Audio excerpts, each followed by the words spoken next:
Alright guys, welcome to this session called Mastering OpenStack, and I'm Sandeep Tagrati. So I'm going to tell you about how we're going to actually conduct this session and how I'm going to take care of all your questions, and I'm going to tell you about your course agenda for today in a couple of minutes.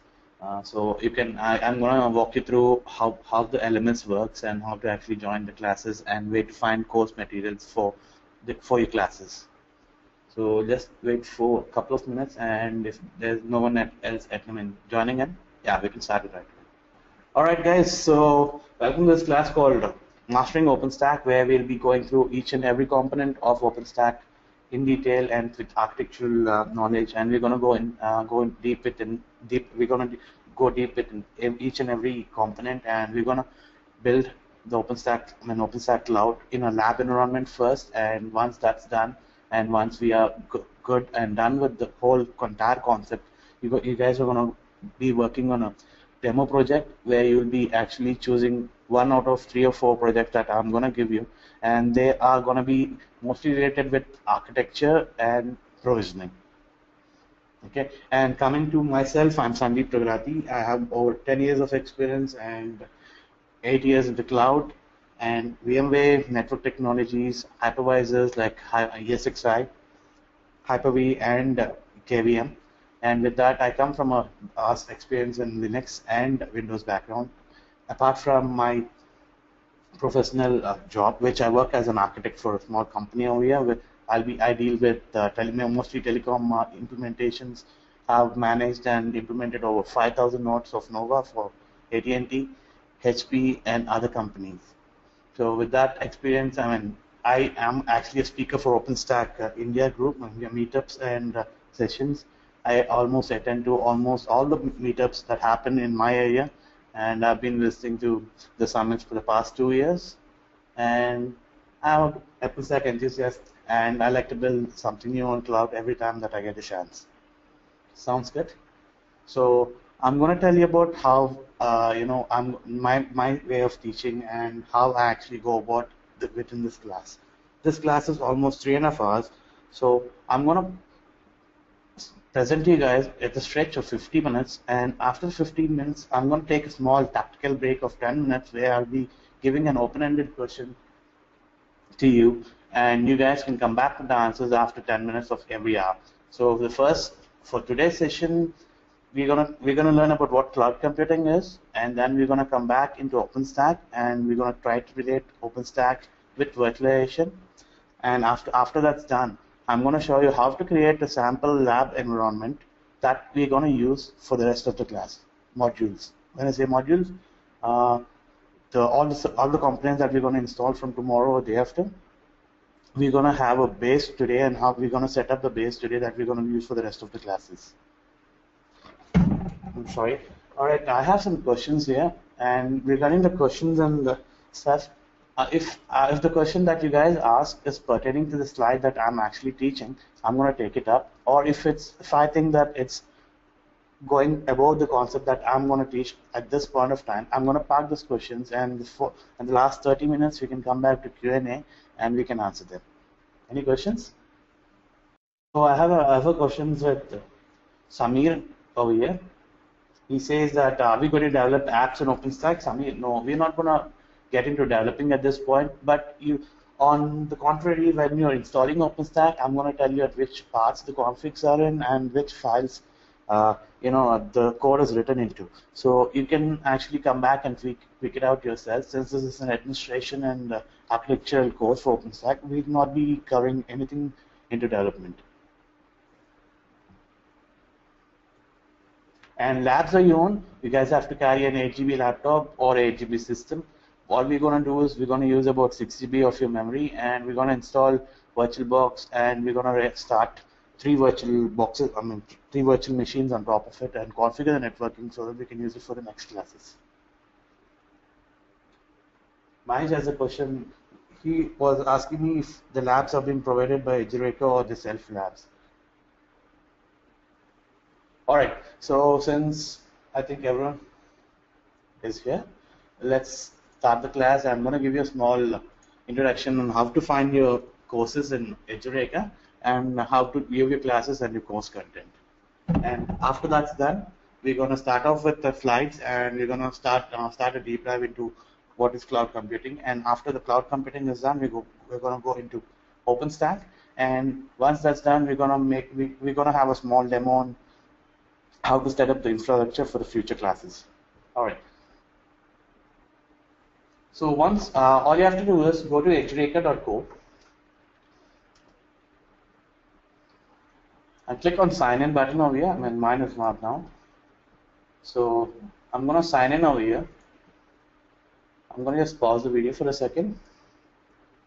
Yeah, once you sign in, you guys are going to get your courses based on whatever courses that you've signed up for. And once, for me, it's only Mastering OpenStack. So once I click on this Mastering OpenStack session, I mean the button, and I have these two tabs saying Getting Started and Course Content. So you'll find your course content here. All you have to do is, if you want to go for module 1, all you have to do is click on the module, and you're going to get the module that that we have for the session. So this is where you find all your course content, and you can have a nice look at all the content that's already uploaded. Since this is the first batch, some of the course content materials will not be uploaded yet, but I think they're going to soon upload everything. So once you start that, if you want to join a class, you'll always have to press this button, and you can get in the class whenever it's happening. And if you have any trouble, with the audio, video, or something, if you can't fix it by yourself, you can always contact the support staff by opening a ticket. Like, you can actually click on the support button, and you can select the course that you want to. If it's a course related question, you can actually press this and say general discussion, assignment, or anything that relates to your question, and type in something and post your question. Or if it's something to do with the community, with the general Edureka itself, just press in Edureka community and type in your question and post your question. Or you can always call them back within the numbers they've given, and call them and ask them for the support. You can actually find their number, I think, on the website. I don't have it handy here, but yeah, you can actually see where it is, and call them. So that's about Edureka. So for today's question, let's start with what we have on the course content over here. This is module 1. Module 1, we have Understanding Cloud and OpenStack. So let's go to presentation here. All right. So this is module 1. In this module, I'm going to talk about what cloud is in general and what made cloud. And once that is done, we're gonna talk about what OpenStack is and what are the components OpenStack has and how it evolved. So this is about Edureka, guys. Edureka has class recordings those are in LMS that I just showed. Each and every class that I take, or anyone, in fact an instructor takes, will be recorded, and they'll be uploaded within 8 hours after the class. So we have a live online class which is happening right now, and we have module-wise assessments. If you go back to LMS and see, if you can see that there's a course content over here. You have an assignment project or assessment button over there, and there's even a multiple choice questions where you can actually take after your module is done. In class questions, like I told you, all you have to do is press the chat button, and all you have to do is press the chat button, and I'm going to answer the questions as soon as we have time, so that we don't interrupt the flow of the class. We have some questions over here. I'm gonna pause after 5 minutes. I'm gonna park all of them right now, and once this is done, I'm gonna take care of the questions, and we can get back into the projects. The PPT presentation. And you have a project work. Once your project is once your session is completed, the entire Mastering OpenStack class is completed, you can go back and finish your project work, which will be reviewed by me. So you can actually get feedback about how you're done and how you've actually done on your project. So you have a survey and feedback button, which happens, I think, after each and every class. All you have to do is just give in your feedback on, and that helps us a lot to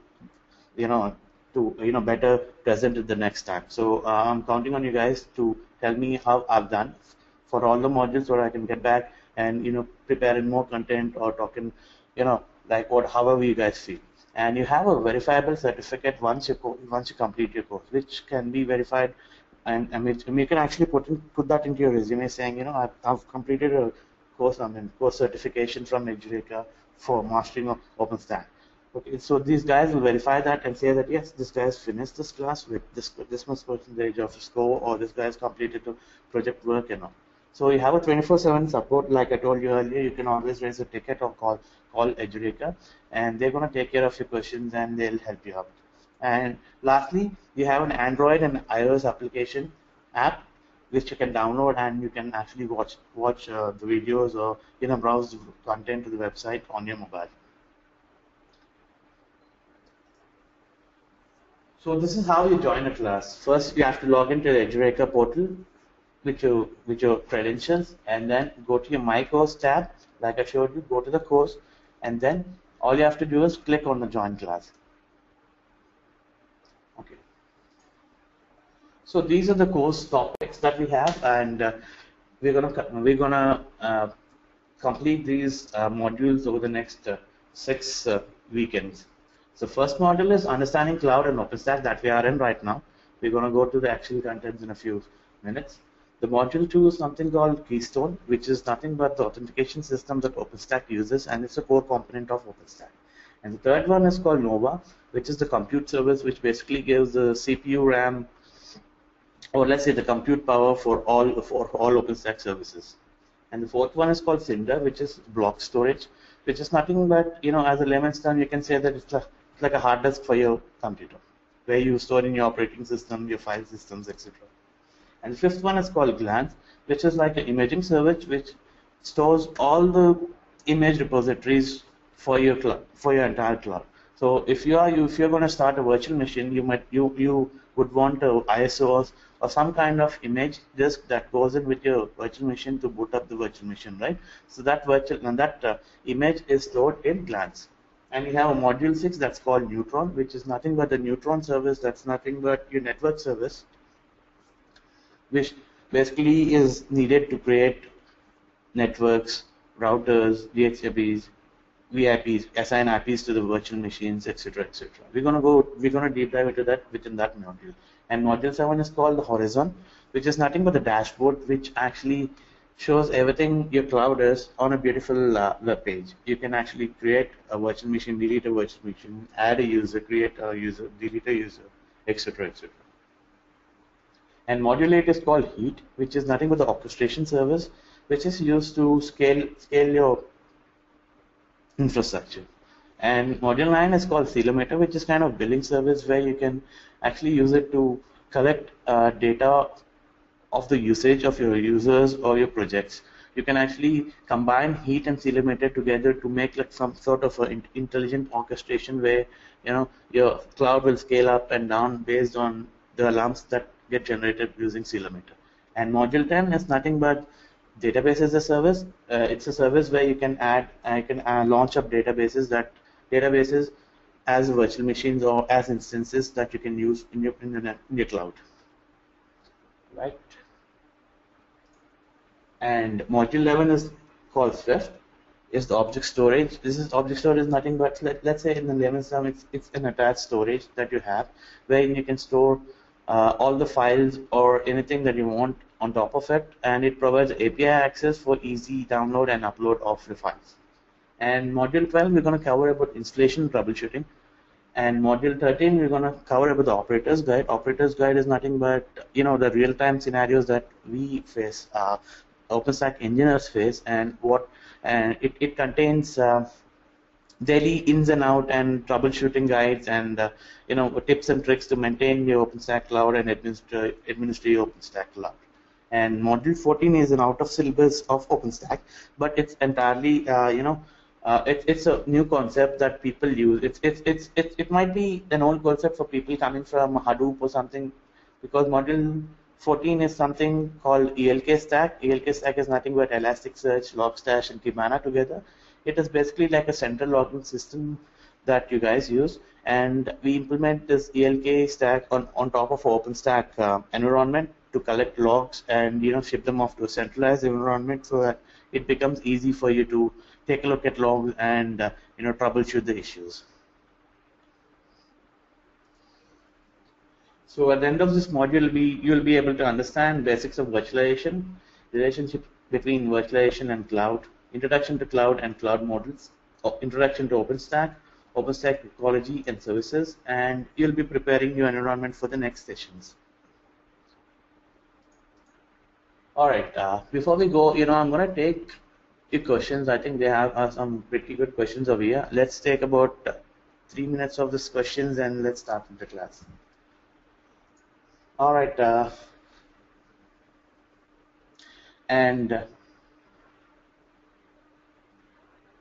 Sunil, okay, you guys want me to repeat what's in this? And Amar wants to know if any documentation will be provided for the entire course, and Mahesh wants to know if which Linux variant do we install in VirtualBox. All right, I'm going to come back to that. Amar, the documentation is in your LMS portal. You can actually click on view the course content, and every documents are over there. And Mahesh, for this training purposes, we're going to use Ubuntu as a base Linux operating system, and we're going to work with those. Sunil, I'm sorry, I can't tell you the exact number, but let's pretty much say that there are many people over here. Malla Alakonda says, can you also demo on AWS Cloud or VM or only VM? No, Malla Alakonda, we're gonna take care of only OpenStack since it's OpenStack class. So AWS, I think Edureka has a nice AWS course also. I think you can take a look at that. But this is primary as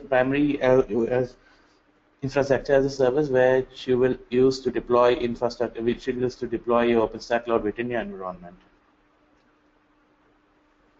Aprupa, we will not be using any configuration management here, but yeah, to pull repos, we're going to use Git.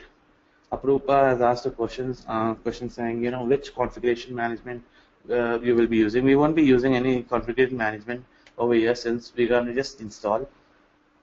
Normally, you can use Ansible or Chef or Puppet, whichever you want, but that's in the higher level of deployment and development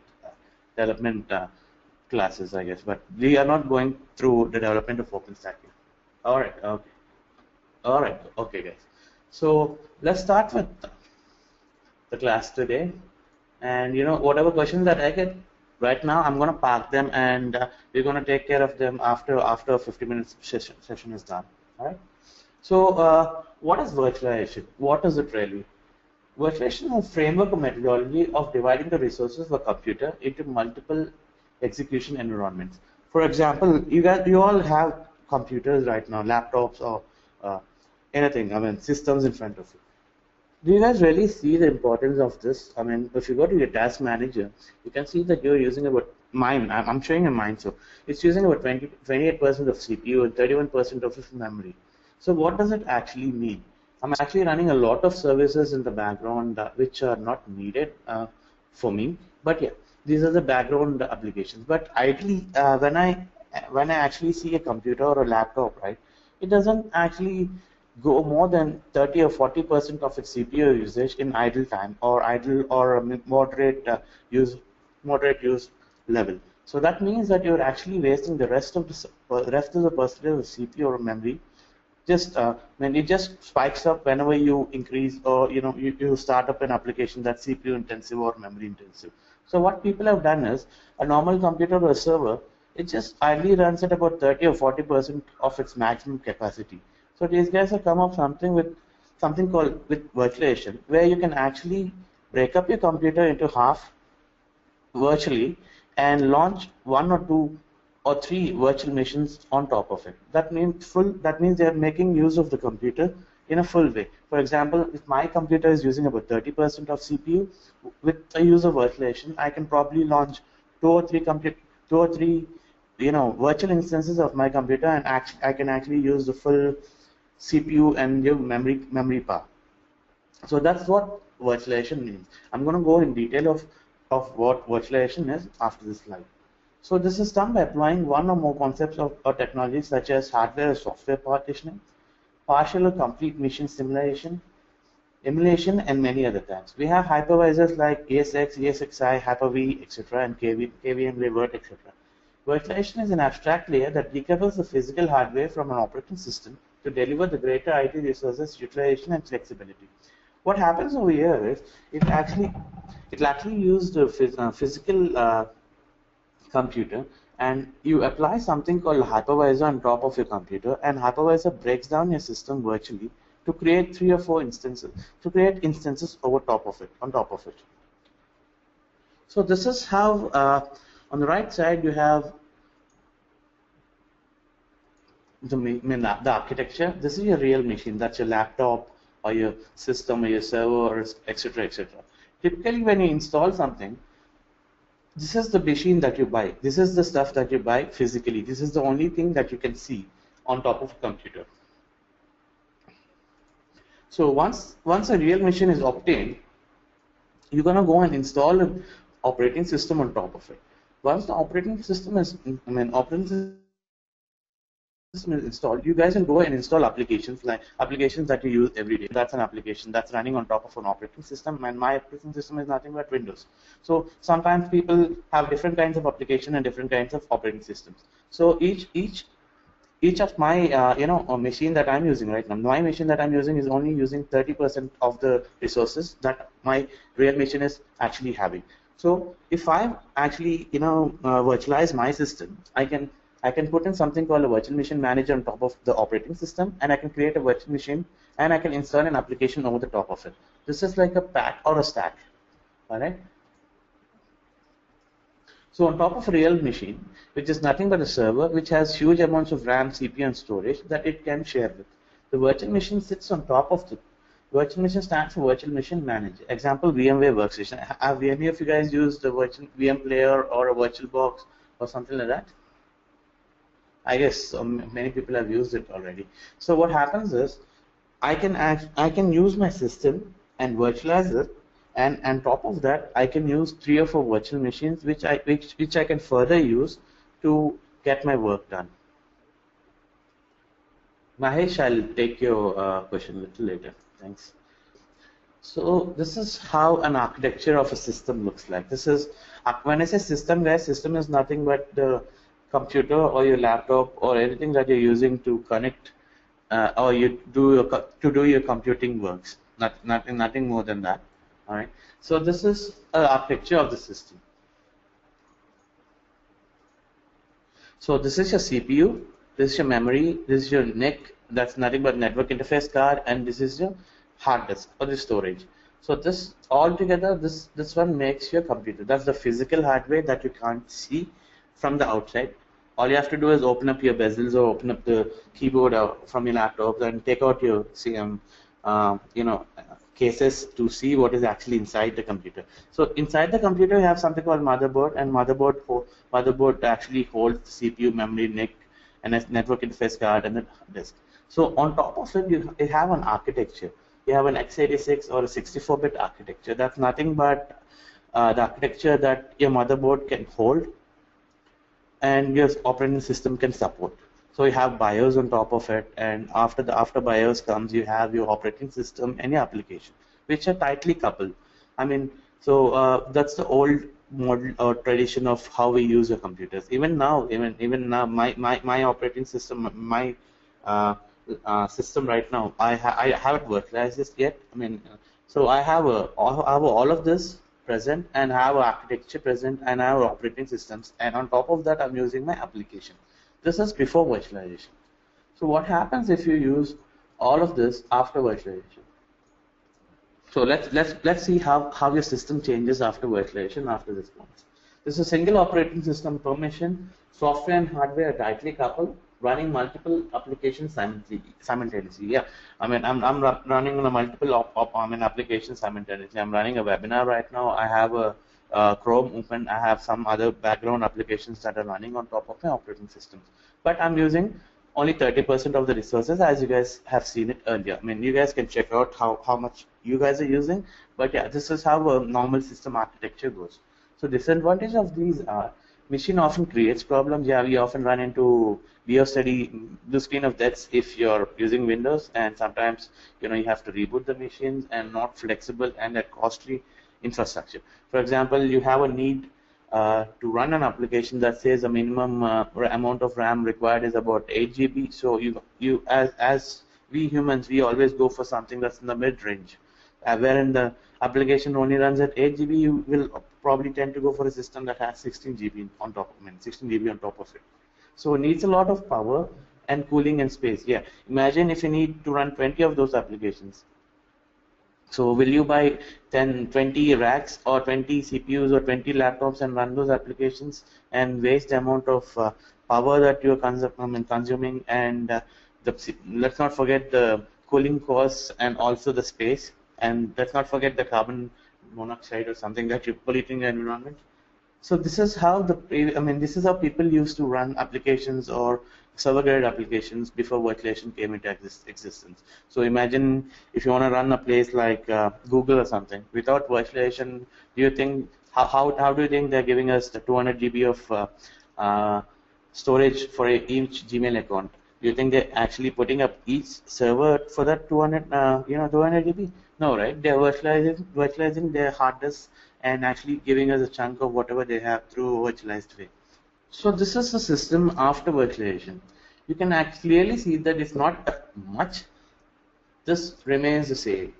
That means your hardware remains the same, including the architecture remains the same. But all you're doing is you're actually adding a layer on top of your hardware, and you can see that your hard disk manager, the hypervisor that you add in, is actually duplicating your hardware to whatever amounts of hardware specifications you have. For example, this CPU has about 8 cores, and this has about 8 GB of memory, and it has about 1 network card and 2 TB of data.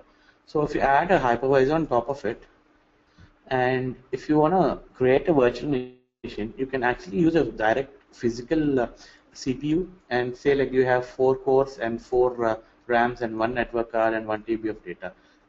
This entire system will now become virtualized, and your operating system will not even know that it's virtualized, and it will start behaving like it's been given a new system, and it will use the resources like your virtual your hypervisor has provided it. So you have your hardware which is being duplicated or cut down into half or any way that you want. For example, you have 4 CPUs and you add a hypervisor on top of it. It will be, and you say that I want a virtual machine that has one core of CPU, 1 GB of RAM, and 1 network card and 1 TB of hard disk. All you have to do is just click the button with the specifications that you need, and the hypervisor will take care of everything and launch an operating system and of one core, 1 GB, 1 core of CPU, 1 core of 1 GB of RAM, and 1 network card and 1 TB of data. And the beauty is you can still use the same hardware that you have for another virtual machine where you can use 5 cores of CPU, 2 GB of RAM, or any of that stuff without exceeding the limit that your hardware has. So these are the features of virtualization. These are hardware-independent operating system. Virtual machines can be provisioned to any system or server. Multiple operating systems can be installed on a server or a system. Resources are split and provisioned to VMs. Can run multiple operating systems with same amount of cooling power and space. Multiple systems. When I say multiple systems, they are nothing but virtual machine. So if you come back to the old time scenario where you have to launch 20 virtual machines, so do you think when after virtualization we don't have to buy 20 physical systems, right? All you have to do is get one beefy server and start virtualizing it and start in all the virtual machines up and launch all the load them up with the operating systems and launch applications on top of it. Any questions with this, guys? Sunil, I have a question. Sunil says, but why OpenStack? I think issue will be solved with VMware also. What is the most big difference between choosing OpenStack and a private cloud? Sunil, I'll come back to your question. We are good with that VMware and OpenStack issue. OpenStack is a cloud software, and VMware is not fully, let's say, it's not cloud yet. VMware is really good with virtualization. Let me say that to you. And OpenStack, it relies on virtualization, and we'll get back to that. Every cloud infrastructure as a service, IaaS as a service software they relies heavily on virtualization, guys. That's a tip for you. Every IaaS software relies heavily on virtualization. Let it be VMware, let it be KVM, let it be Hyper-V, let it be Zen, let it be anything that has in the background. Every IaaS software relies heavily on virtualization. So coming back to cloud. What is cloud? Cloud is a new consumption and delivery model. What does cloud address? It addresses the cost factor, scaling, utilization, and it gives us a freedom to self-service. For example, we have been to restaurants, McDonald's or something, where all you have to do is order for your food and take it back from them and come back and sit down at your table and eat. Wherein virtualization is you have to go talk to someone, wait for someone, let them, and wait for them to bring something to your table. So ideally, for cloud computing, it's all about agility, flexibility, and delivery of a value. The cloud represents the industrialization of delivery of IT. If you guys look at the middle at this image, right over here on the right, it says application, platform, and infrastructure. If you see infrastructure, you can see the compute power, the block storage, and the network. When I say compute power is nothing but your CPU and your RAM, and block is nothing but your hard disk, and network is your network interface card. And it's over the cloud. That means it's accessible to anyone and anywhere. Virtualization also does that, but it is not pay-as-you-go service, or it's not entirely it's on the cloud. Okay, so collection of all the services we see: object storage, identity, runtime, queue, database, finance, communication, collaboration, content, and monitoring. Collection of everything together is called cloud. And when it comes to virtualization does only one thing. That's nothing but giving you guys a new operating system or a virtual machine to use for your projects or to your, according to your needs. And cloud is nothing but it's a complete package where it has the other related projects or services that are pertaining that support your infrastructure as a services. So let's go to the next slide. And we're going to learn what cloud is clearly in a few other stuff too. All right, I have a question from Manjuna. VMware virtualization runs on top of hardware directly and not on top of OS, right? There are 2 or 3 different kinds of hypervisors. Let's not get into hypervisors. There are different types of virtualization. Manjuna, there is something called hardware virtualization, and there is something called software virtualization. And when it comes to hardware virtualization, we have some let's say softwares, for layman's terms, called hypervisors, which directly sit on top of your system, and they actually take in your system's beefy hardware and virtualize them to make a virtual machine. And excuse me. And cloud uses that kind of hypervisors and makes virtualization along with and virtualizes them and starts instances. And along with that, it gives the authentication and the security, the network, and other associated services that are pertaining to the cloud, so that the users can use. So these are the cloud computing postulates. Dynamic. One of the keys of cloud computing is that it's an on-demand provisioning. And what is on-demand? See, you guys are all working in an IT environment, and you guys might be system administrators or might not be system administrators. So what happens when you actually come and join in a new work environment or an office? The first thing that you do is the IT guy does is they assign a system for you, or hardware, a desktop or a laptop to you. All you have to, but you have to wait for it, and let's say you have to fill in some forms and say, I want this kind of virtual machine. Not a virtual machine, physical machine or a laptop, and this kind of operating system, etc., etc. Imagine if your virtual machine is on the cloud. All you have to do is log into your company's website and say, this is the system I'm going to need. I need 4 GB of RAM, 2 TB of hard disk, and 4 cores of CPU. And I want this flavor of operating system, and I want to be connected in my company's corporate intranet, and I want to connect outside the network, so I need two network adapters, and you can, all you have to do is add them in and click launch, and there you go. That's that. Then you get a nice virtual machine or an instance that's on the cloud where you can log in from your home and use the machine as according to the company standards. You'll still be connected to your company's intranet, and you'll be also connected to the outside world for you to take a look at the other stuff. Got it? That's and then that's dynamic and that's instant. You don't have to wait for someone to give you a give you a system, or you can self-provision it. So there's something called multi-tenancy. Cloud computing by its nature means it's shared by different tenants or users. So what happens over here is virtualization is something that actually virtualizes the systems, and it gives a nice environment where users can have access to one kind of one cluster of servers, and another project users have access to another cluster of servers. But within cloud computing, what happens is you can actually log in as a project manager or an admin, and you can create the users that you have in your team. And you have, let's say you have about 4 teams, and each team has different privileges, or then you need to assign them with different quotas. For example, team 1, you say that team 1 needs only 20 CPUs or 20 systems. You can't give more than 20 systems or 30 systems to team 1. So you can set the quota or the limit right at the project level. When I say project is nothing but a team, right at the project level, and they all live in the same environment, but they can't access each other's environment. That is how they are that's what they mean by multi-tenancy over there.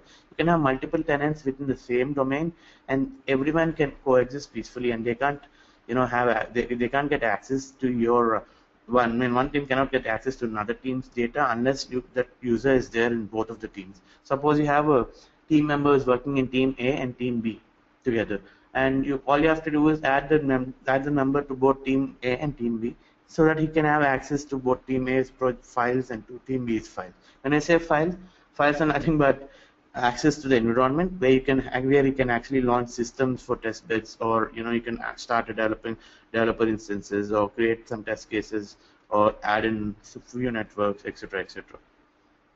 And it's a self-service. As a user, you can use the service you require. So as I said, right, I mean it's a self-service thing. You can actually launch the system, instances whenever you want and wherever you want. Like I said in demo class, if you're able to access the dashboard of the cloud, and you can actually log into that dashboard, and if you have a request saying I want a virtual machine for myself, I want an instance for myself that I want to connect to, all you have to do is go to the instances and launch the instance that you want with appropriate hardware requirements, and you're done. So you don't have to go to a system administrator and say, hey, I need this system, and get the mail approved, and wait for 2 or 3 hours for them to load up the virtual machine, and then come back saying, hey, this is working, have you checked this? And if you have any problems, you'll go back to him, and he'll be in vacation or something like that. You don't have to go through all this downtime. All you have to do is start in your own machine with whatever configuration that you want, and that that it will work, and the images that that they'll work, since you're the one who have actually used that, and you trust this machine. You trust the work that you are doing. And it's a pay-as-you-go feature. You will only be paying for the amount of the service you consume per hour. Like I gave, suppose you're running a web server, and you have a blog that has quite a bit of traffic, and sometimes on weekends or weekdays, it kind of goes high. The traffic goes high. Traditionally, if you're using virtualization as a service, let's say virtualization, if your ISP guy he's giving you a server that is virtualized, you kind of have no option to increase or decrease that for a temporary use. So if you take a system that costs about $200 a month, and you end up getting traffic that's that is like, you don't need that kind of system for weekend. But you still have to pay for the $200 machine every month. So in this case of but with cloud computing, all you have to do is take whatever system that you think is appropriate. Let's say a $50 system, and when you get a spike in spike in the traffic, all that happens is the orchestration kicks in, and it automatically upgrades your system to another level. For example, let's say $10 system to a $20 system, and once your need is done, it will automatically degrade the system so that you'll only have to pay for the hours that you've used the extra system. You guys are good with this? So it's resources these are on demand, and you can use them whenever you need. All right, cool. So it's a pay-as-you-go service. That's done. It's an IP-based architecture. Cloud architectures are based on virtualized internet-based technologies. Like I told you, virtualization is the backbone of cloud computing.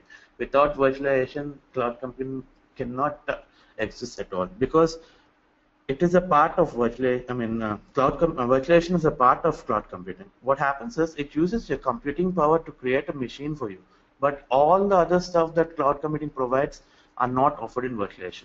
For example, your billing service, that's not offered in virtualization. You have to go up and add something else so that it fits in for your environment.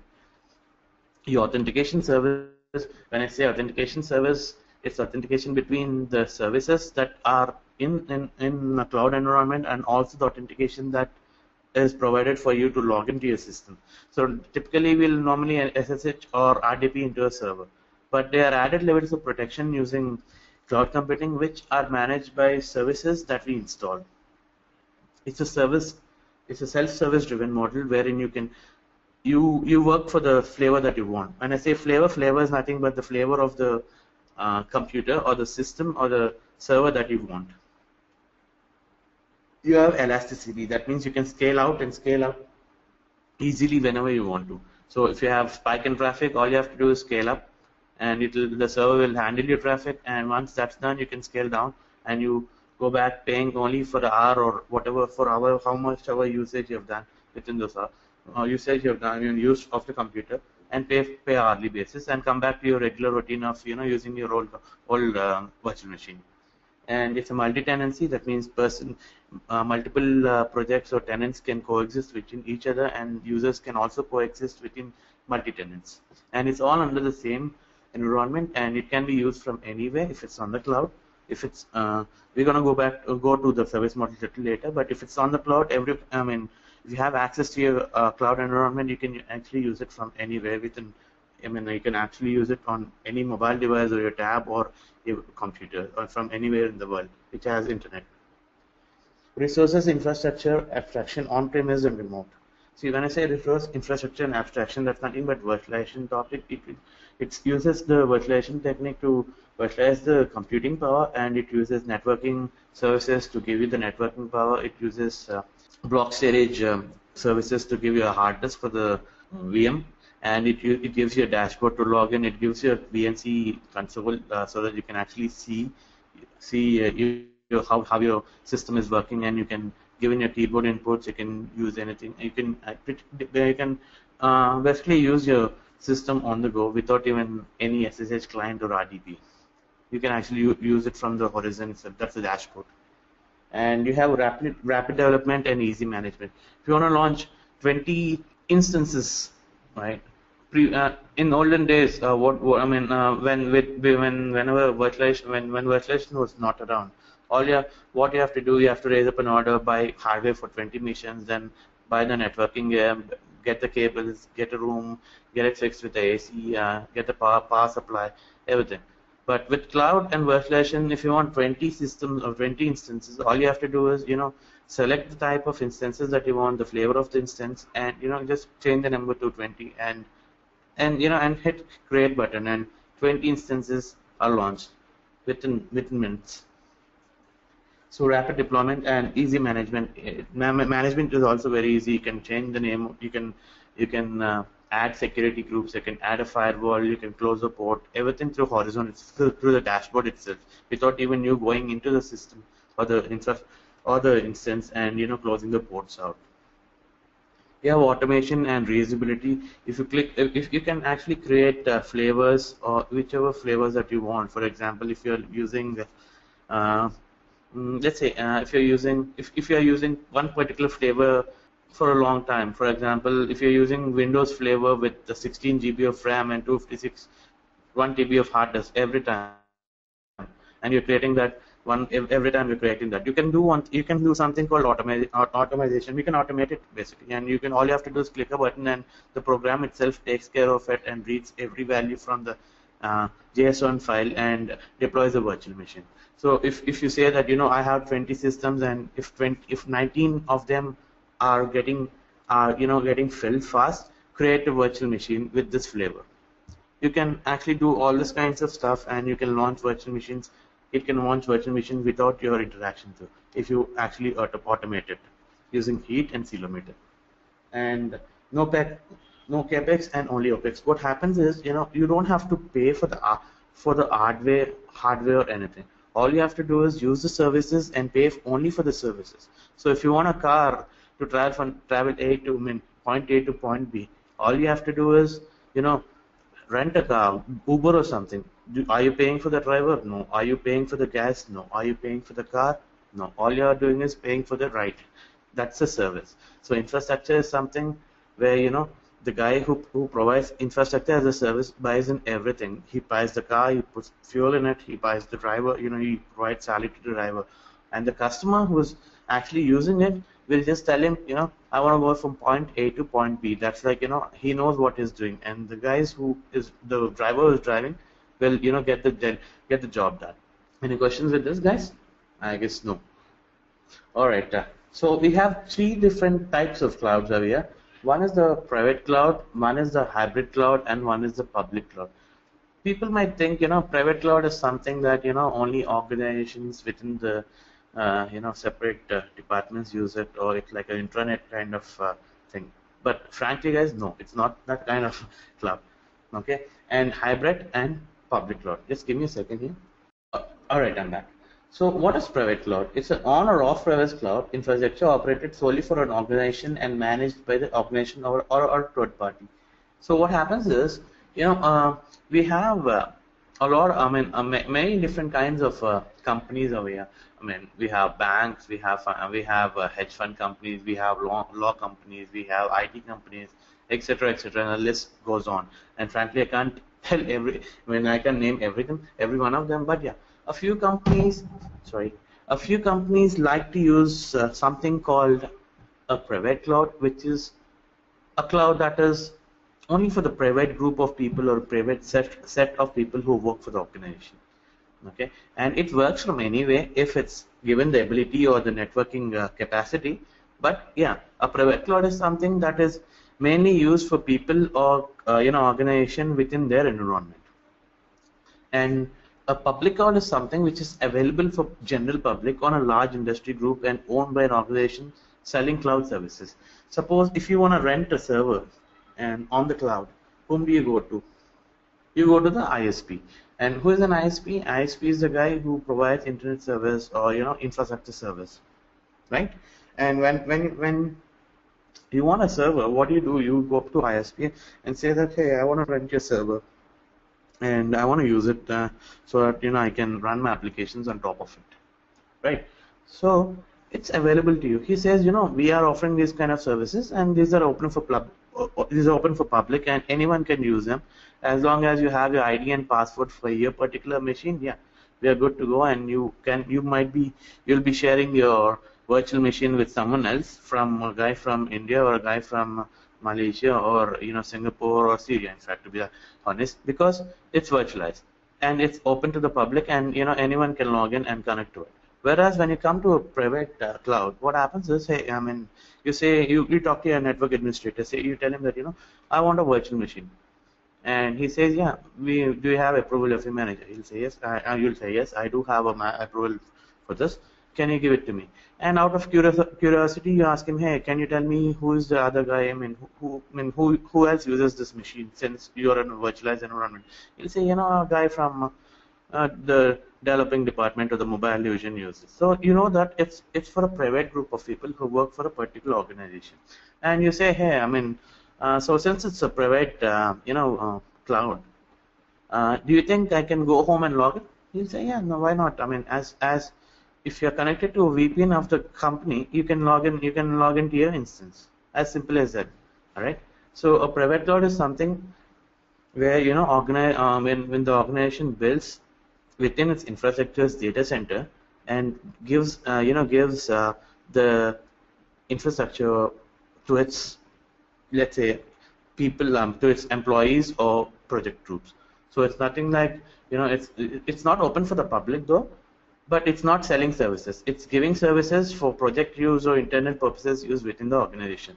And public cloud is something where it it generally defines the ISPs, or best example for public cloud is Amazon Web Services. Nothing beats that, because that is a public cloud environment where Amazon is selling its services to all of us. Once you log into AWS, all you can do is go log into your dashboard, create instance, and pretty much whatever a guy in a data center does, AWS offers everything to you.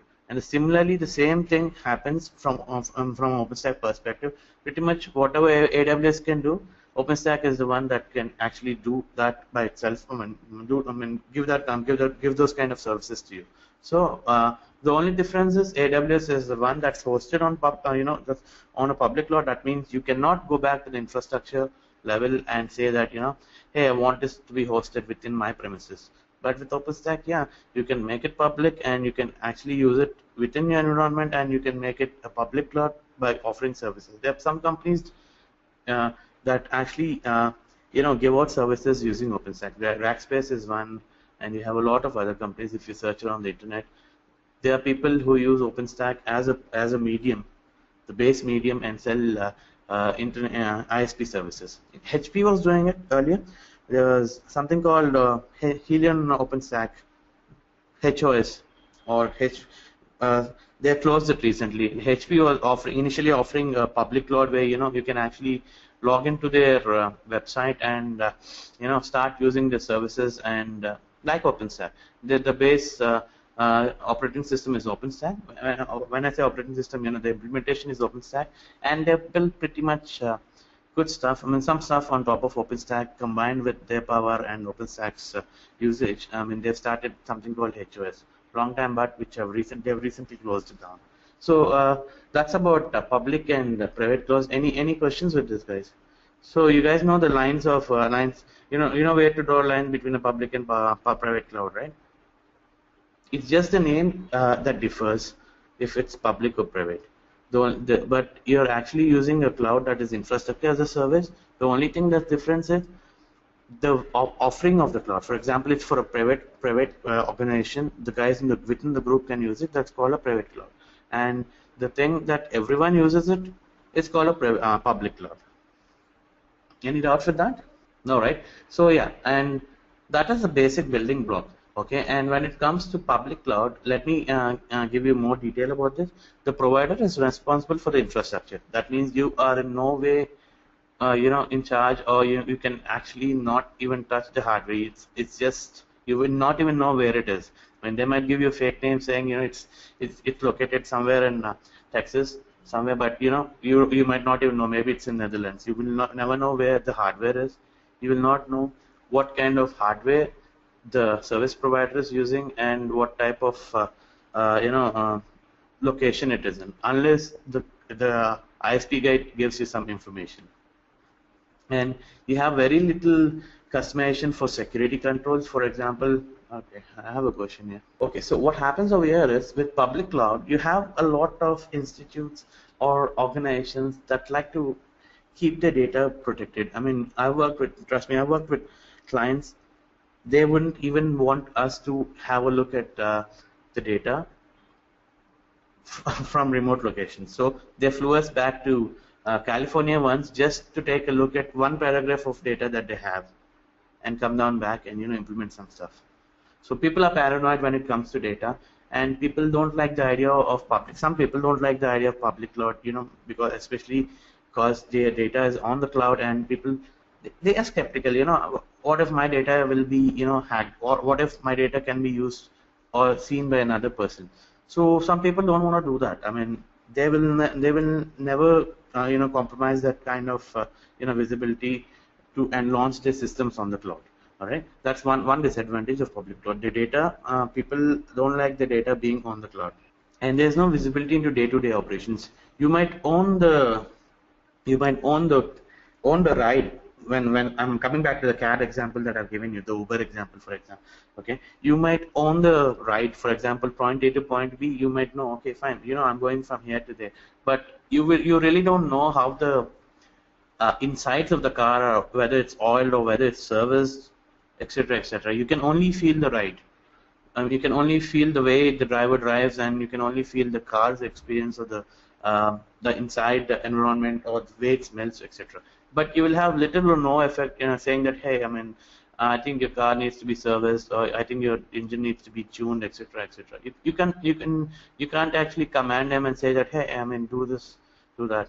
Maybe he might do it, I mean, eventually, if you know him. But yeah, you are the one who actually only uses their services, and you're no way involved with the infrastructure. The same thing goes on here. If you're using an AWS cloud, okay, all you can do is use the services. You can't really go back to them and say, hey, I mean, change the system. I don't want the system.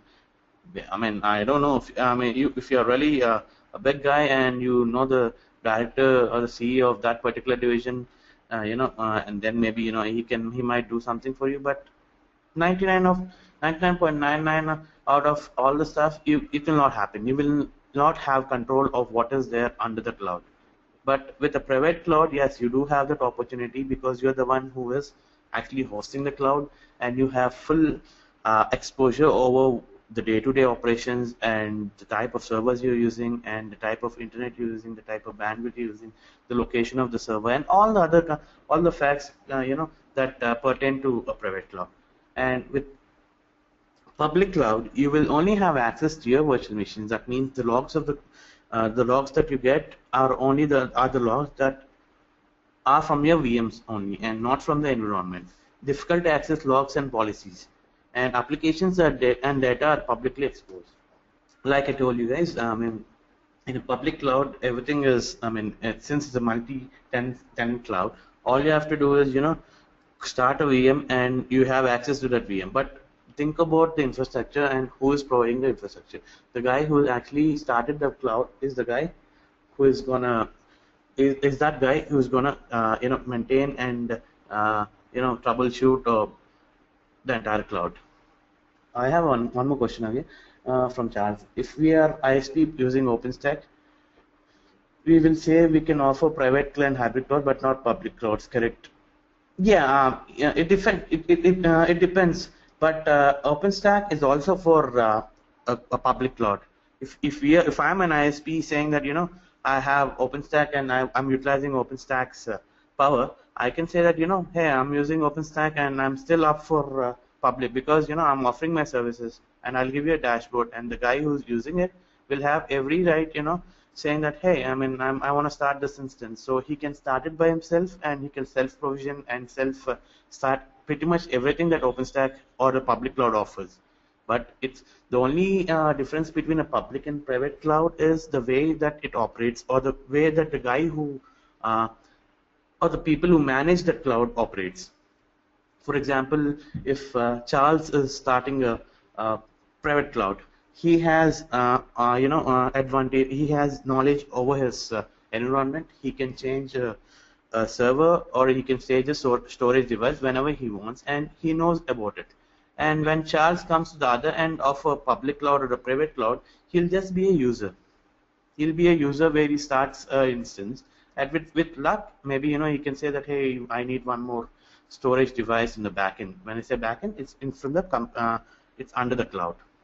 So I can say that every a user for a user, every cloud is a public cloud user. For a user, I mean, for infrastructure, let's divide it into this line.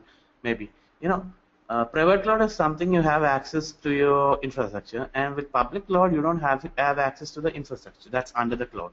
But if we are users and we are using a private cloud or a public cloud or hybrid cloud, we'll always be at the level where we don't have access to infrastructure. So that's the user perspective. Cool. Yeah, Srinivas. I think that's a better idea. All right. So this is about public and private clouds. So let me quickly run down the other points too. And when we go down to other models of the cloud, you guys will understand. But to tell you what, guys, public or private or hybrid cloud, the functionality and everything is the same. It's the way that people use it and the way that people disclose their infrastructure is what makes the names are made up of. All right. So let's go to hybrid cloud now. The traditional IT and clouds, public or private, that remain on the separate but are bound together by technologies that enables data and application portability. So if you're using a public and a private cloud together, and if you're starting some other service which is open to public, for example, if you're starting an application as a service which is open for public, but you're actually using your private cloud's infrastructure for it, it's called a private cloud. But you can say that it's safe to assume that it's a collection of private and public cloud together.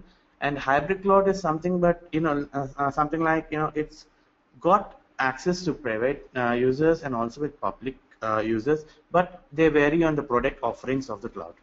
If let's say if you're a public cloud, if you're a private cloud, and if you're offering a kind of new product or a service that can be used by public, and you say that I want other guys on the internet to use it, so that can be called a public hybrid cloud, because one of your service that you're hosting is on the private cloud, but it's used by the public.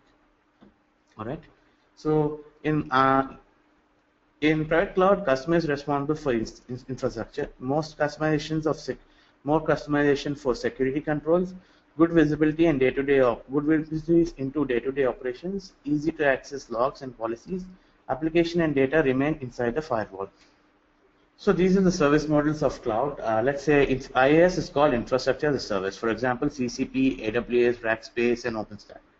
Okay, these are infrastructure as a service. These softwares work directly on top of your computer or your hardware and uses certain kind of features like virtualization and other features that they are bundled with and will help you to start a cloud. And when you have platform as a service, it's something like a platform is being delivered as a service for the consumer. It's a common public cloud, Srinivas, CCP.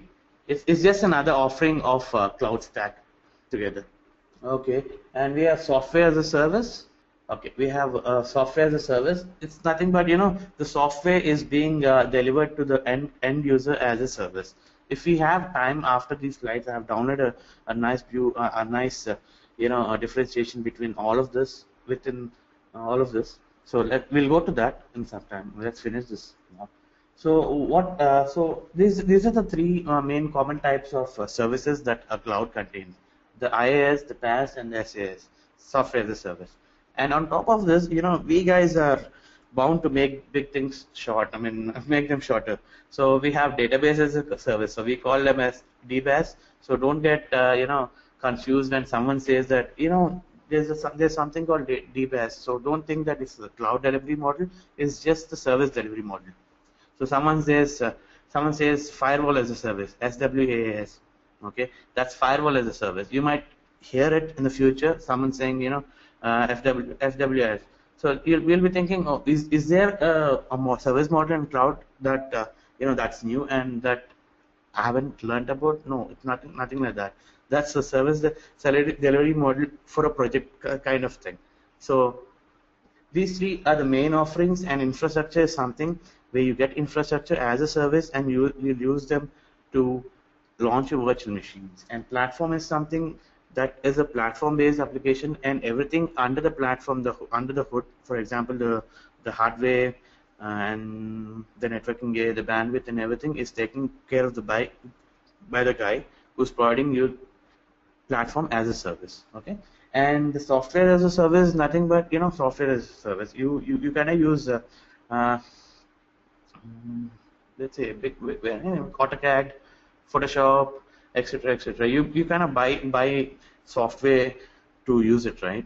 And if I'm the guy who's providing your software as a service, I'll say, hey, I mean, why don't you pay me 10 cents an hour and you can use this software without even buying. That's software as a service. And Salesforce, Google, even Google is also Google, Gmail.com. Yeah, that's the software as a service, because the software is actually hosted by Google. All you're doing is you're actually using it. So you're the user end of that delivery model. Okay. So what role does virtualization play in cloud computing? Cloud computing is inclusive virtualization and a way to implement it. However, cloud can be implemented without virtualization as well. Cloud and virtualization both help deliver optimized resources on-demand utilization, flexibility, and scalability. Can you guys think of, let's finish this, and we'll take a 10 minutes break. I'll give you a tactical, we'll take a tactical break, and when I come back, maybe you guys can tell me how a cloud is hosted without virtualization. That sounds good, maybe. Yeah. So the areas of differentiation may be the areas of self-provisioning, granular billing, chargeback, and APS. Cloud was implemented more of an outsourced hosted model first, and then slowly being adopted within an enterprise firewall as an architecture. Virtualization, on the other hand, was started with the boundaries of enterprise firewall and then was utilized in hosted environments. So what happened is, virtualization was something that was made to, get the load off. Utilize your computer to the maximum. It was started within the company or within the organization or within a particular lab, and for the use. For only one use case, saying, hey, I want to utilize my laptop or my server to the fullest. Okay, and once that's done, people started looking, more, opportunities. Started more benefits in it. Like, hey, you have hosted 3 servers on one server. Why don't I use one server? So can you tell me how to log in? So sure, the administrator will say sure. He'll give you an IP and he'll give you an ID and password and say, hey, this is your ID password and you have to connect to this using this IP. And like, okay, so people are like, they started connecting to that, and slowly, the lazy people, some of the lazy guys like me, they, okay, hey, can I be, stay back at work, home today, and can I log into the server? And like, the administrator will say, sure, why not? So that's how virtualization started, and that is a ported environment, and that's a hosted environment, hosting in somewhere, and usage is some other place. But cloud, in the other way, provides much more benefits like billing, self-provisioning, chargebacks, network services, image services, and storage services. So wherein virtualization is something where you still have to go back to the system to manage. So these are the building blocks of let's say a cloud computing infrastructure as a service. You have your virtualization, that's at the start. You have a hypervisor, virtual machine, CPU, and memory that are stacked. And you have the network, that's a virtual switch, virtual NIC.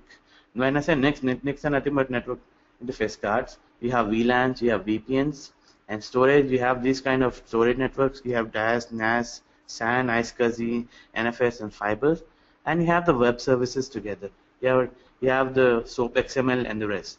And guys, by the way, OpenStack, we have API calls for each and every services, and you can actually call, get data of OpenStack services using APIs. So goes with AWS, and those are all API-based driven services.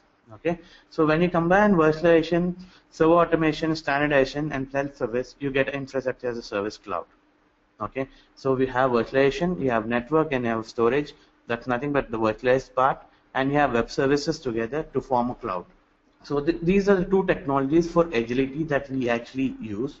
So virtualization, the ability to run multiple operating systems on a single physical system and share the underlying resources. And you have cloud computing, the provisioning of services in timely, near instant, on-demand manner to allow the scaling up and down of resources. So you have infrastructure as a service that the operators and the IT guys use, or the guys who need the infrastructure on the metal, or when I say on the metal, the virtual machine on the metal. Okay, and you have PaaS, which is mainly used by the developers who don't care about what patch or what OS, what patch the OS is using, or kind of what kind of settings the OS has, and etc. etc. All they want is can I log into my system and use it for my development work? That's what you get it in PaaS. That's what they offer, and you get SaaS, the end users, the guys who actually use the website or the application and to make their day-to-day transactions or to do their day-to-day jobs. So a guy who is using SaaS will not be worried about the platform, or will not be worried about the infrastructure. So infrastructure is taken care by someone else, and PaaS is being taken care by someone else. And the guy who uses the PaaS will not be worried about their infrastructure. So this is how it goes. The IS guys are at the core or the bare beginning, and those are the guys who actually, work on the hardware or work on the infrastructure, and they are the guys who actually, work a lot and maintain or bug fix the code, and put in a pretty much good platform for the other guys to use on. Let's go to the next slide. So this is a starter kit for the cloud capabilities. So it creates images, easily create new golden master images and software appliance using corporate standard OS. So what happens is there's something called Glance that I spoke about earlier. I think it's in module 4 or something. So that's an image repository. You can actually create one image with whatever applications that you want inside it, and use that image n number of times for n number of virtual machines that you want to launch. You don't have to go through each and every installation process each and every time. All you have to do is make a QCOW disk and upload it to Glance and launch an instance, and the system will launch instantly. Probably the Windows machines are beefy, so they might take about 1 to 2 minutes or 3 minutes maximum at the most when we are using in a local environment. Yeah, they take some time to launch up a VM. Otherwise, you can actually use one image for anything, any type of any number of instances. You can convert images from physical systems or between various x86 hypervisors to use cheaper tooling. So what happens is, you must have when you heard about virtualization a few years ago, you must have heard about something called P2V and V2P, physical to virtual and virtual to physical, when you were using VMware. So what happens is, some companies actually use some legacy software or legacy systems. Do you guys believe? There's Cathay Pacific still uses Windows 98 and 2003 operating systems. So what happens? Either they don't want to change their infrastructure because either they're scared, or they say it just works, so I don't need to update. So these kind of people, when they want to change or when they want to get themselves provisioned into cloud computing, what we do is we change the physical computers into virtual computers first. Okay, and from that we change the virtual computers into an image file. Okay, and once we convert the image file, you can actually launch the entire old operating system they had in a virtual in a cloud by just selecting a boot from the image that we have converted. Okay, this is little different, but yeah, we'll go through this within the later modules. But yes, for now, yeah, all you have to see is get a clear picture of what a cloud is and what a virtualization is, what virtualization is. Okay, and reliability tracks images to ensure that compliance and minimum security risks are met, and conserve resources, reducing both the number of images and then storage required for them. This all comes in imaging, where reduce the size of images and give some proper security so that you can use those images in the future virtual machines that you launch on. Okay, simplify storage of thousands of images. Yeah, so deploy VMs, deployment of application images across compute and storage sources. End user self-service for improvised responsiveness. For example, you have your images that are already uploaded for you, and you want to deploy VMs. All you have to do is click on the button, go to instances, and launch an instance, and create the image that you want, that you have got it from the old or let's say left side slide, and select it as an image and launch instance. So ensure security through resource and VM isolation, project level and user level control, like I told you. Okay, Srinivas has a question here. What is in the image? In the image, is it just VM or VM plus OS or VM plus OS plus etc. Well, if you are actually what basically he meant was what is actually in the image that we are using. Okay, if we are converting a physical machine to a virtual machine, what we do first is we convert the entire hard disk or the state of let's say the state of the machine into a virtual format. Okay, and depending on the hypervisor we use, or depending on the software, depending on the end product that we like to use. When it comes to VMs, right? And when it comes to cloud, cloud supports an n number of different let's say formats. So what happens is you convert the entire system data into image format and use the image format along with hypervisor tool and convert the and put in a OS on top of it and make it QCOW to disk format again. So with that, what you'll have is you'll have an image that contains the operating system and the data of the virtual machine. For example, the application runtimes, etc., etc. So with that in hand, you can launch a legacy machine as a virtualized instance. So Samir has another question. So an image is hardware resource percentage plus OS data plus app data. The image has the hardware settings. I mean, let's say, if you go back to the registry on Windows, right? I mean, Windows, for example, right now, you have your software applications and they have a path and they have some kind of settings, right? And certain old legacy systems are supposed to work only on those kind of operating systems. So we generally, what we do is we take the data of the registry or the kind of settings, okay, and then the hypervisor will take care of all those kind of settings and the drivers and make them suitable to work on virtualization. So hypervisor is the one that contains all the data. The image only consists of the OS settings and the applications and the app data. I mean, if you go to user data, I mean, suppose if you guys are using Windows, right, you can always go to app data something. Give me a second now. Just give me a second here. I'll show you where the settings are. You can go back to users, and there's something called app data over here in your Windows registry. I mean, Windows, and that folder usually contains the application data of your system. All right, let's leave it for here. I'm going to get back to this because I'm not able to go to my app data folder. But yeah, what happens is every application that you have on your system, right? It has a settings folder where it has two different settings. One is the roaming settings and one is the local user settings. What happens is with this hypervisor tools, they extract this kind of information and they actually hard code it into the image, where the image or the system that you launch on, right, it thinks that it's still using the same legacy system that it once used to use. So the system will have the operating system will have no doubt of the underlying hardware. So that's how they were able to convert the physical machine to virtual machine. You guys are good with this? Okay. So what happens is So protect your investment through full support of your current virtualization environment. Optimize performance on IBM systems with dynamic scaling, expansive capacity, and continuous operation. Flash time to market for new apps from 4 months to just 2 or 3 days. So what's happening is, you have mainframes, right?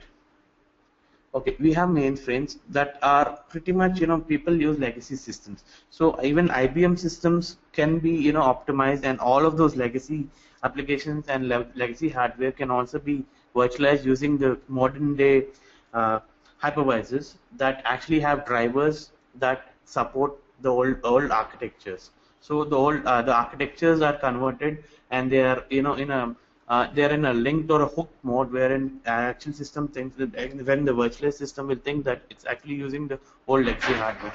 So operate your cloud. Delegate provisioning to authorized users to improve productivity. Maintain full oversight to ensure an optimally running and safe cloud through automated approval and rejection. Standardize deployment and configuration to improve compliance and reduce errors by setting policies, defaults, and templates. Simplify administration with an intuitive interface for managing projects, users, workloads, resources, budgeting, approvals, and meeting. Cut costs with efficient operation. So what's happening is this the third one, the operator cloud. It's basically talking about your self-service, model, where it kind of reduces the downtime of starting a virtual machine or starting up your own server. It can be used to create network applications, or start a network storages, databases, or pretty much anything that is being offered by the cloud. And it also simplifies by simplifies the use for the user. Let's say administrator who creates a users, it always simplifies his task because everything that you want, right, it's on the dashboard.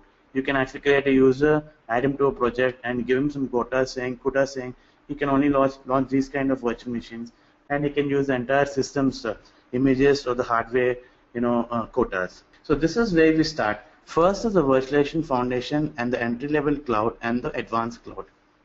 So what happens over here is, in virtualization foundations, you have virtualization and platform management, and virtualized servers, storage, and networking. That is where the entry level comes in. So virtualization is the basic backbone, and then you have the entry level cloud, the basic cloud that's self-service, administration, VM provisioning. And you have a virtualization platform management that is common to everyone, where let's just assume that that's just the hypervisor and the virtualization capabilities of the underlying virtual machine, virtual technology, virtualization technology that you're using, be it VMware or Microsoft or any other open source vendor. Okay, and for the advanced cloud, you have service orchestration and integration. When I say service orchestration, you can actually specify in what kind of orchestration you need. You have a huge cloud and you have about 20 VMs, and they are all running under medium capacity. And let's say you have a spike in your traffic and you have a video delivery or something that's happening, and you can see that suddenly there's a lot of bandwidth that's being pulled in from one particular public network. So you can actually orchestrate that network, that service, that infrastructure by saying, hey, once this peak reaches, start in another network or create another network and tunnel all the network, all the traffic from that network to this network, the old network to the new network. You can actually do that in cloud. And with virtualization, it's not possible, because if with virtualization, you are only virtualizing the compute and the networking parts. But with cloud, you are actually starting a new network as a service and using the same old network and diverting all the traffic from the old network to the new network. So you can actually orchestrate that using heat and ceilometer when it comes to OpenStack. So this is not always a linear progression. Some begin by optimizing the virtualization foundation for a workload, then gradually moves to cloud. Some require cloud capabilities from the beginning and may start with advanced cloud or empty cloud solutions. Some may be in all of these stages, different workloads across different data centers. As you know, we have different type of organization, and an end user might come with different types of needs. Today I might be a user where I just need a virtual machine to do some development work, and tomorrow I might be a user where I'll be consuming a video which was hosted on top of OpenStack cloud or any other cloud, to be honest. And tomorrow I might be requiring some graphic power that I want from the internet, that on the cloud. So based on my the end users requirements, right, we have a lot of services that are in cloud which can be mixed and matched and prioritized or orchestrated to give a better performance, better experience as a service to the user.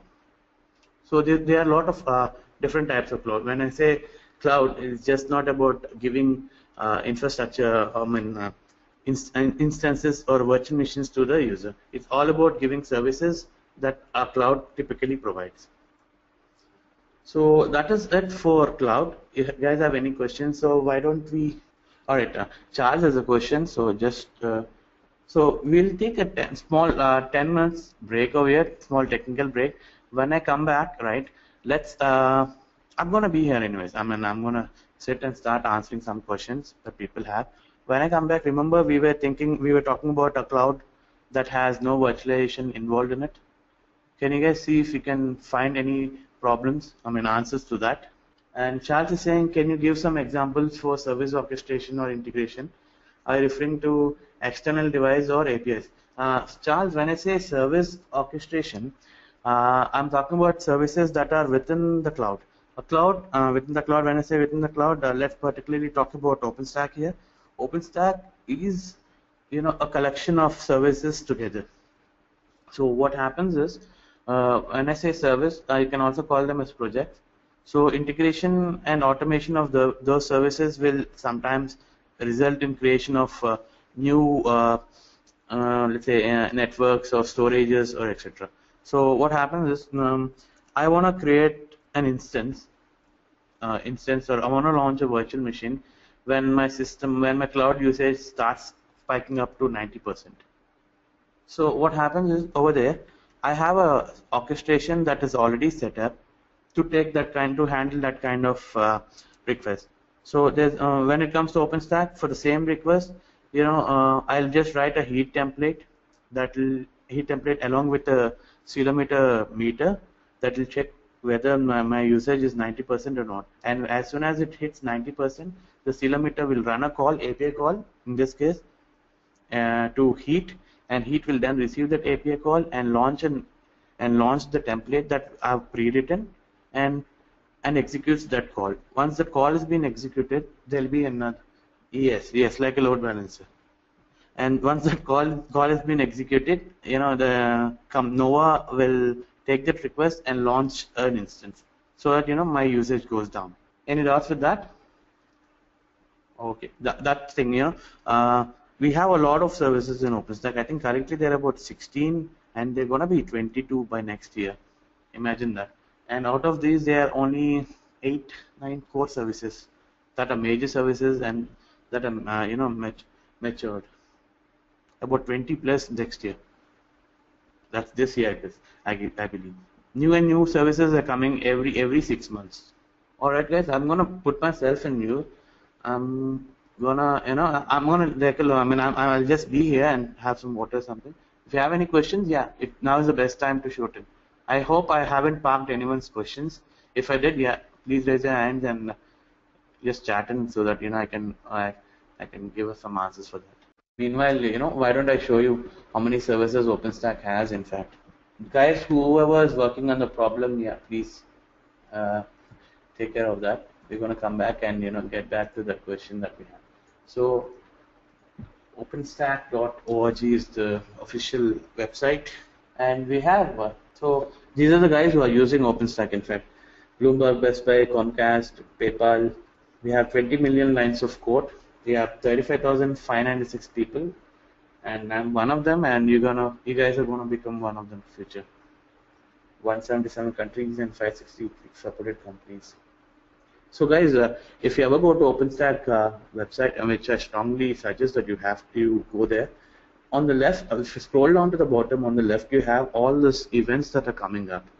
You can actually find if your city is organizing something like a meetup or something, and just go to the meetup page and try to attend that. You're gonna get a lot of knowledge, and you're gonna meet people who are like, some of them are like really techies and they know what they're doing, and some of them are like new guys. I mean, they come and they just want to see what type of buzz OpenStack is generating, and they slowly learn how we deal with the daily stuff that happens, our life as an OpenStack developer or an engineer.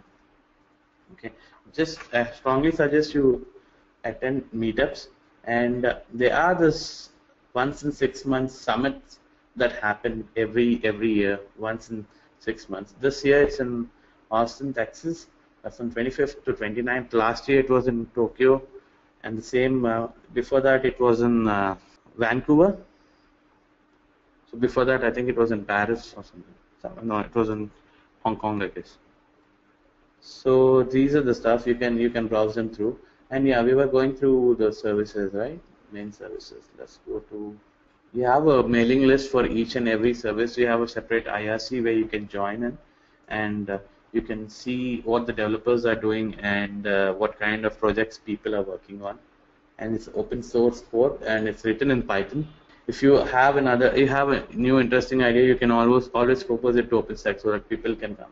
They can take a look at it. If you can, submit a blueprint, they'll consider it as adding a service in OpenStack. So this is how you get OpenStack for different environments. You have a Liberty release right now. That's the latest one. You have a Kilo release, you have a Juno release, and the Icehouse release. So based on the maturity, we will be actually going with either Kilo or Juno. And we can even start with Liberty too. Not an issue. That's the version of the OpenStack that we have right now. This is the latest version. So this is the documentation that we have. Okay, so we have about 7 more minutes now until we finish the break. If you guys want to answer, you guys can answer. If you guys have any questions, yeah, please do. Sunil, you have any? So guys, please don't forget to rate this session based on the ratings, right? I mean, if you have any feedback, yeah, please do tell me so that I can improve for the next future sessions. So since it's the first day, and not much of it is practical, we wouldn't be, you guys might get easily bored unless you guys start talking or ask me questions. then we can actually, cover a lot, in fact. And for Ubuntu, you can download 14.04, Ubuntu Server 14.04, or you can use the desktop version to down. Okay, but yeah, but I'll be using Ubuntu Server for all of our demonstration and future classes. Yes, Mahesh, that's the one. For practice session, I think it's on the web. They put it. Let me check. You will need a virtual box. Okay, you will need about 8 GB of RAM on your laptop.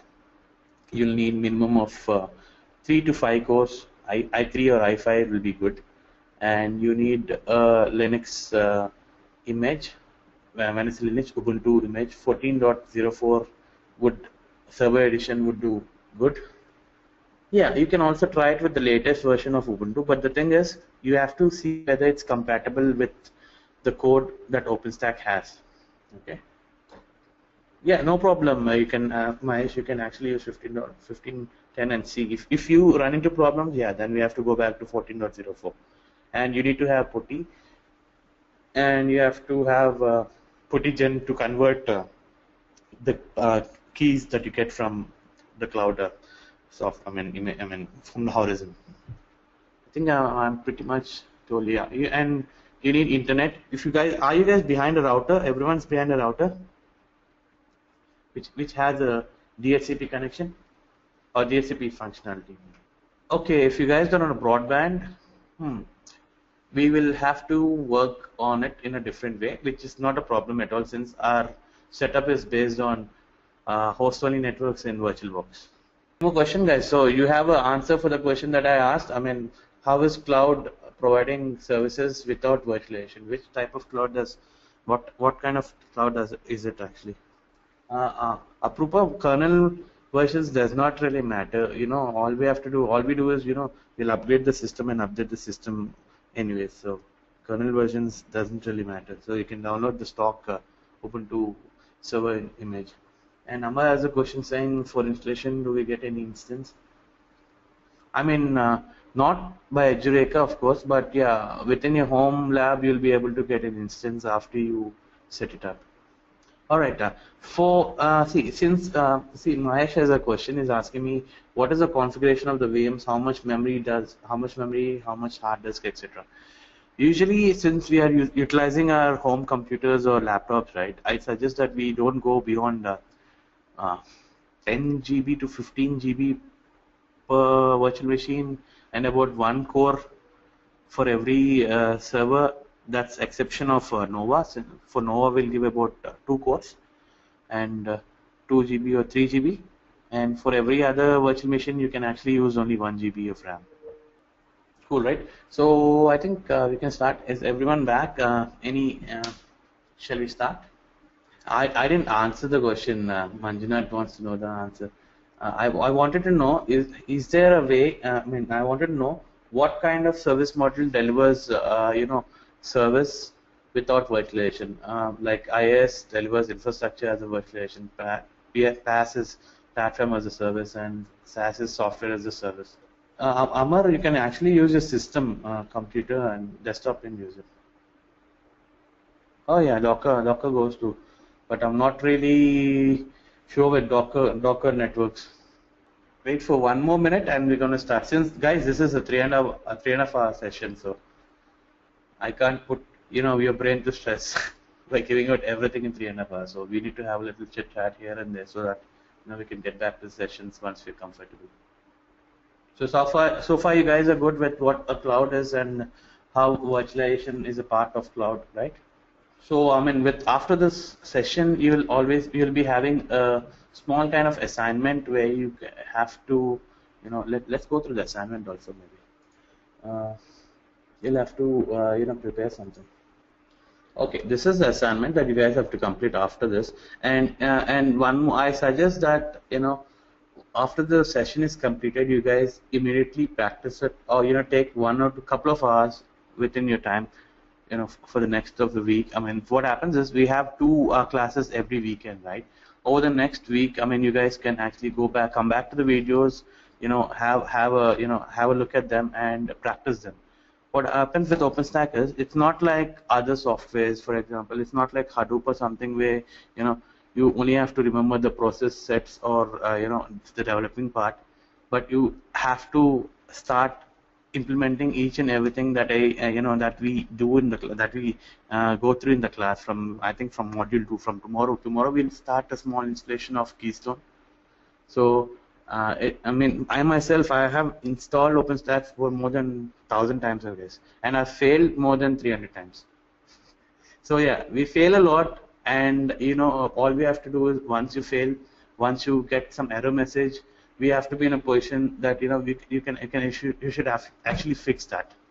So I suggest everyone to record the errors and submit them, so that we can make a small, nice little document where it acts as a guide for us. When we run into any kind of errors, yeah, we can always say, hey, I know someone who's got this error, so this is the fix for it. These slides, only the I think the slides cannot be downloaded. Only the assignment I think can be downloaded, but I think you'll have to take that through Edureka to get the proper answer. So for me, I mean, I have another slide when I prepared, but this is a completely different slide. It's in the format of Edureka, and they've added nice stuff for you. So you can download the assignment which I've done. So tomorrow, I think you have to make a rough presentation on IS and show how it's being used in the IT industry, including OpenStack competitors with cons and pros. That's one of your assignment, and lab assignment would be install DevStack and document problems and fixes. Well, design assignment should be create a high-level architecture of the lab that we are going to use for the future classes. A lot, actually, if you ask me, and we are running out of time. All right, so let's hop on to the slides now, and let's get started with what OpenStack is, what are the services it has.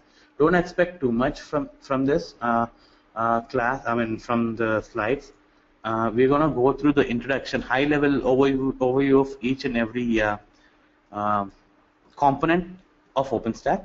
And once that's done, we're going to go through a small demo on how to set up your lab environment. And if we have enough time, we're going to go back to one more practical on how to install DevStack. With using that, you can actually finish one of your assignment, or in fact both of your assignments. The only thing that you have to worry about is assignment number 1, where you have to distinguish between OpenStack and other competitors. And one more idea would be, why not take AWS for it?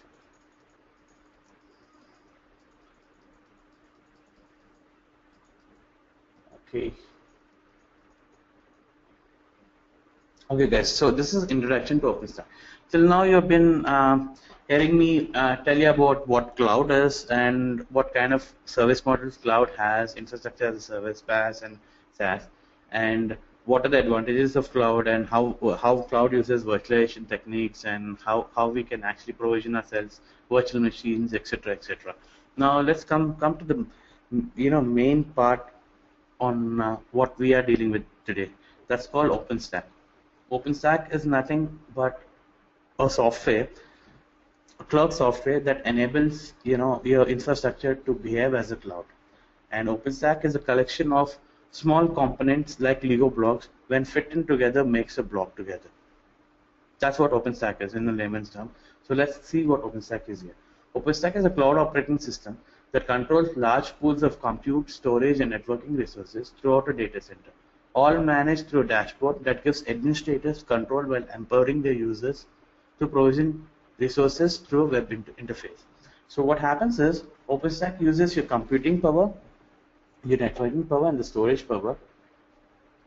Okay, and it enables them and it enables your users to create instances on top of them by themselves. That's self-provisioning by giving a nice looking dashboard on a web interface.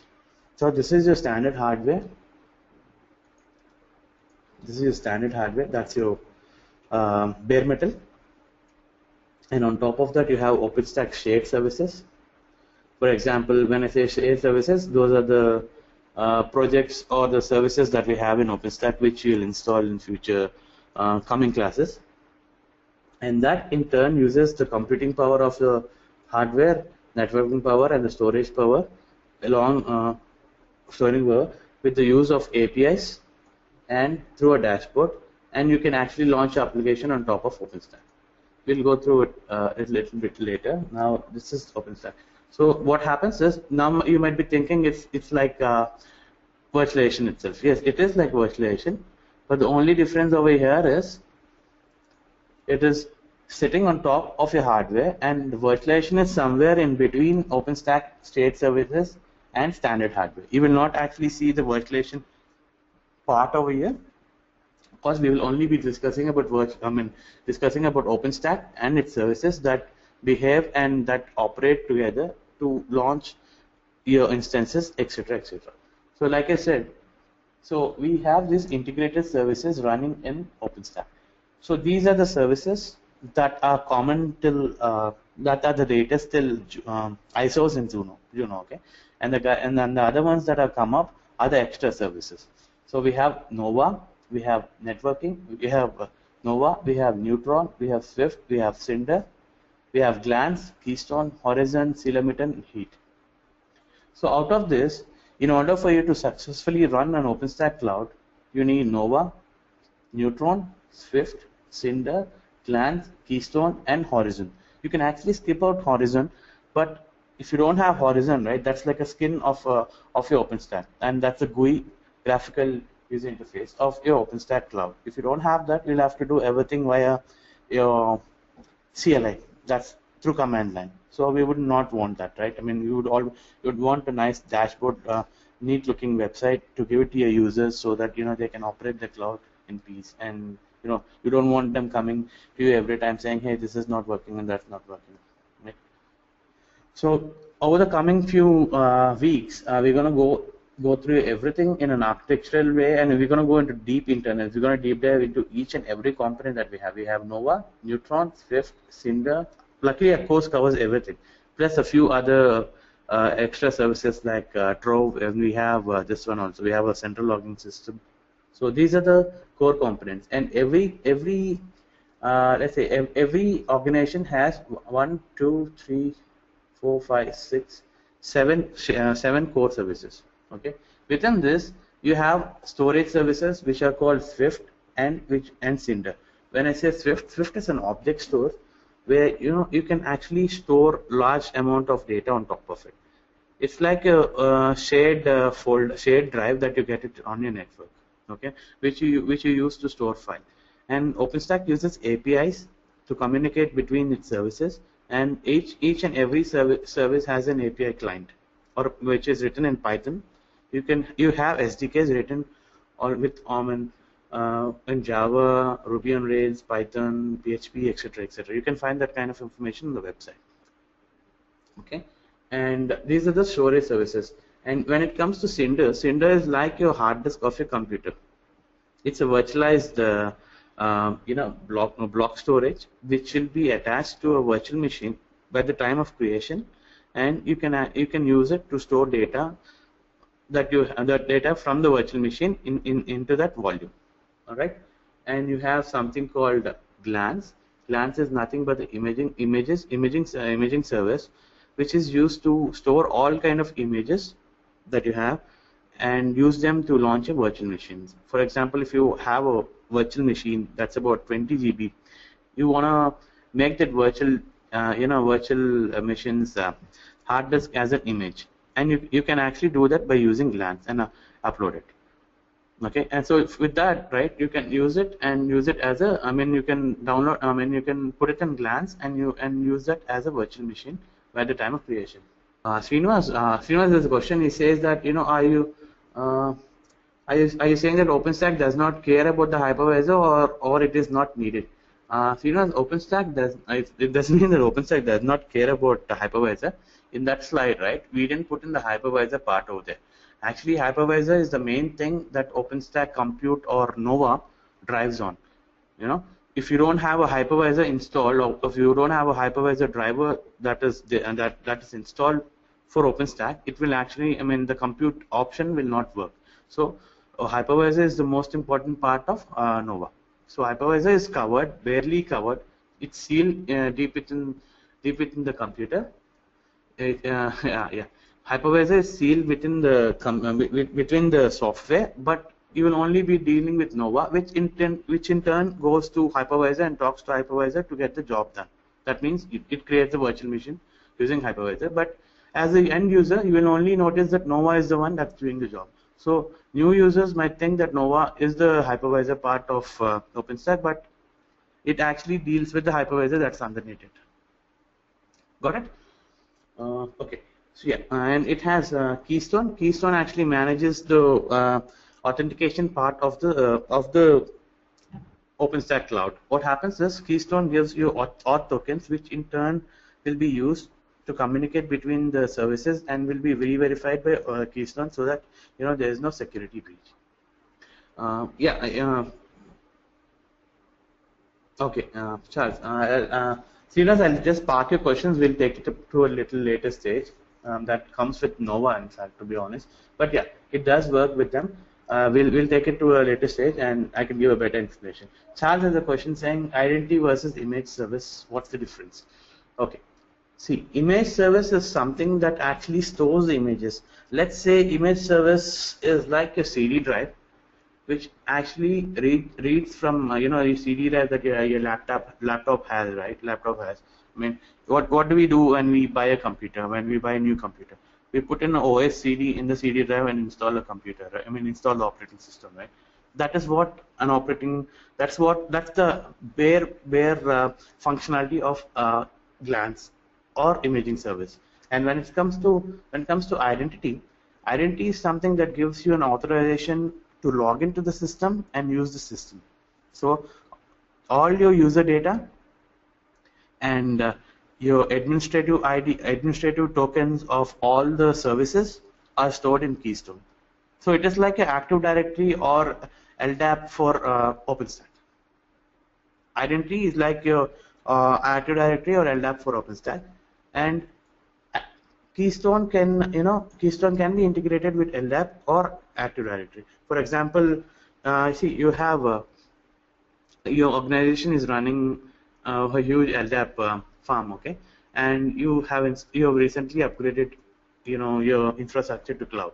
Now, instead of recreating every user, every permission, and everything, you can actually use Keystone to use LDAP, so that it can pick up every permission and you in groups from LDAP. And what happens is, at that time you have an option whether you can create a user, delete a user from Keystone itself directly. When you select an option as no, you can actually use LDAP to manage and create users. And Srinivas says, is the image service same as what you referred earlier, where you yes, correct, Srinivas, that's the image service, that the same thing. Okay, let's finish this slide. I mean, guys, what happens is these names will be difficult or hard to remember at first, but trust me, at the end of the course you'll actually get everything together. The common practice that I maintain during my classes, I give each and every one a name of these services. For example, I have 10 people in my class. I'll assign each and I'll assign one service name to one guy. I'll be referring them to, suppose I give Nova to Srinivas over here. I'll call Srinivas Nova for the next few days.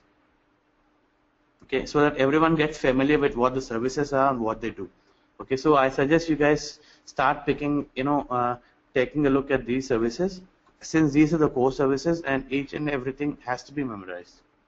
Okay, so I'll just run through what are these services and what their functionalities are, and we'll go to the next slide. So when you see core services, these are the core services that OpenStack has. OpenStack has Nova, which is nothing but a compute service, and compute service is the heart. It's the heart of OpenStack because it provides virtualization capabilities using a hypervisor that's sealed underneath. It provides the ability to create instances. All right, and networking is nothing but Neutron, which uses ML2 plugins, etc. We're going to get deep into that during a network module. What Neutron does is Neutron creates virtual networks, VIPs. It creates pools of IPs. It creates a new network. It creates a new router, etc. That basically creates a networking layer for OpenStack. or the cloud. And object storage is nothing but shared storage that you can use to create, put in large amount of data, which again in turn be operated or get listed using API calls provided by OpenStack Swift. Rajiv has a question. He says, do we install OpenStack on bare metal system? Rajiv, for this class, we are going to install OpenStack on top of an Ubuntu system. You can always use OpenStack on top of bare metal, which also okay. But since we are using VirtualBox, there is no option of that for now. So we'll be using Ubuntu. And trust me, 80% of the companies are using Ubuntu in production for OpenStack. Okay, now let's come back to Cinder. Cinder is nothing but the hard disk of your virtual machine that you create in OpenStack. When I say hard disk, it has the operating system info. Okay, it has the files that you store inside your normal operating system, or the environment that you work in. And imaging service is nothing but a catalog that has all the images inside it, which can be used to download and download images, or you can actually use imaging services to boot up an instance, or you create an instance. Got it? And identity is the main security feature for OpenStack, which provides authorization and authentication to users and within the service levels. Okay, it has all the information of users, the user logins, credentials, and it has the backend. It has all the policies and restrictions and rules and everything in Keystone. And dashboard is the main skin of OpenStack, which actually shows itself on top of a beautiful GUI. With dashboard, you can manage pretty much all the functionalities of OpenStack in OpenStack. That means you can pretty much do everything from horizon. That means creating a user, deleting a user, creating a key pair, adding a firewall, deleting firewall. Every functionality of OpenStack can be managed through something called horizon. So these are the core services. And when it comes to shared services, you have a metering service, which is nothing but Ceilometer. Ceilometer is nothing but it collects the usage info, the CPU info, the RAM info, the user virtual machine time. For how much time is being using it, usage info basically. And you can actually specify meters to collect information that you want. Ceilometer is something that you use in billing services. For example, if you are running a public cloud with OpenStack, and if you want to charge a user based on hour, right, you need to have Ceilometer installed, so to collect all the metrics and information about the user that's using your infrastructure. And when it comes to orchestration service, we have Heat. Heat is nothing but it's an orchestration services that will be used in conjunction with all the other services. What happens is it has some HOT templates which are called Heat orchestration templates, which are written in JSON format, which will be used by Heat to provision or subtract resources to the OpenStack cloud in an automated fashion. So this is the architecture of OpenStack. Sure, I'll explain more about Swift and Cinder. Good. Give me 2 minutes, guys. Let's finish this. Anil and Ravi, I'll explain a little bit about Swift and Cinder. Not an issue. This is one thing that everyone gets confused, especially every batch of mine gets confused between Cinder and Swift. We'll get to that. I'll give you a better explanation.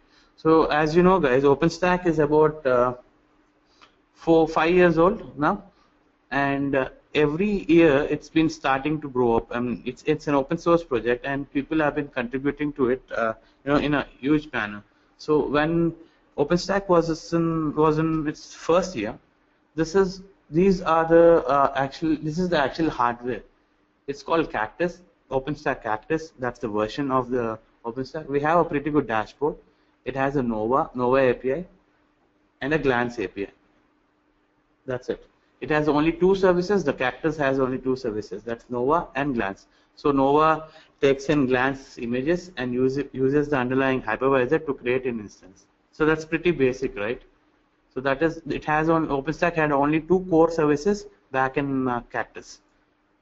Now look at the services that it has after Cactus.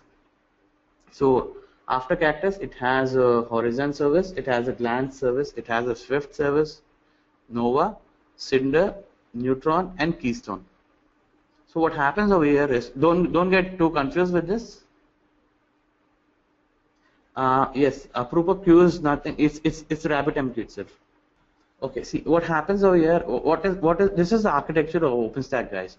So every component has every service has a sub-service within its service. I mean within itself. So I remember we spoke about Nova, Cinder, Swift, Glance, and Keystone. So this is what is actually there inside Keystone. So when we are going to learn about Keystone, we're going to learn about the APIs, the token backend, the catalog backend, policy backend, identity backend, and some other sub-services that Keystone has. Okay, so that is the deep dive that we're going to go. And if you go to Neutron, right, Neutron has so many other sub-services that we have. Okay, so we're going to go through that. So for now, for today's class, all you have to know is, think about is, OpenStack as a service has so many other components within itself.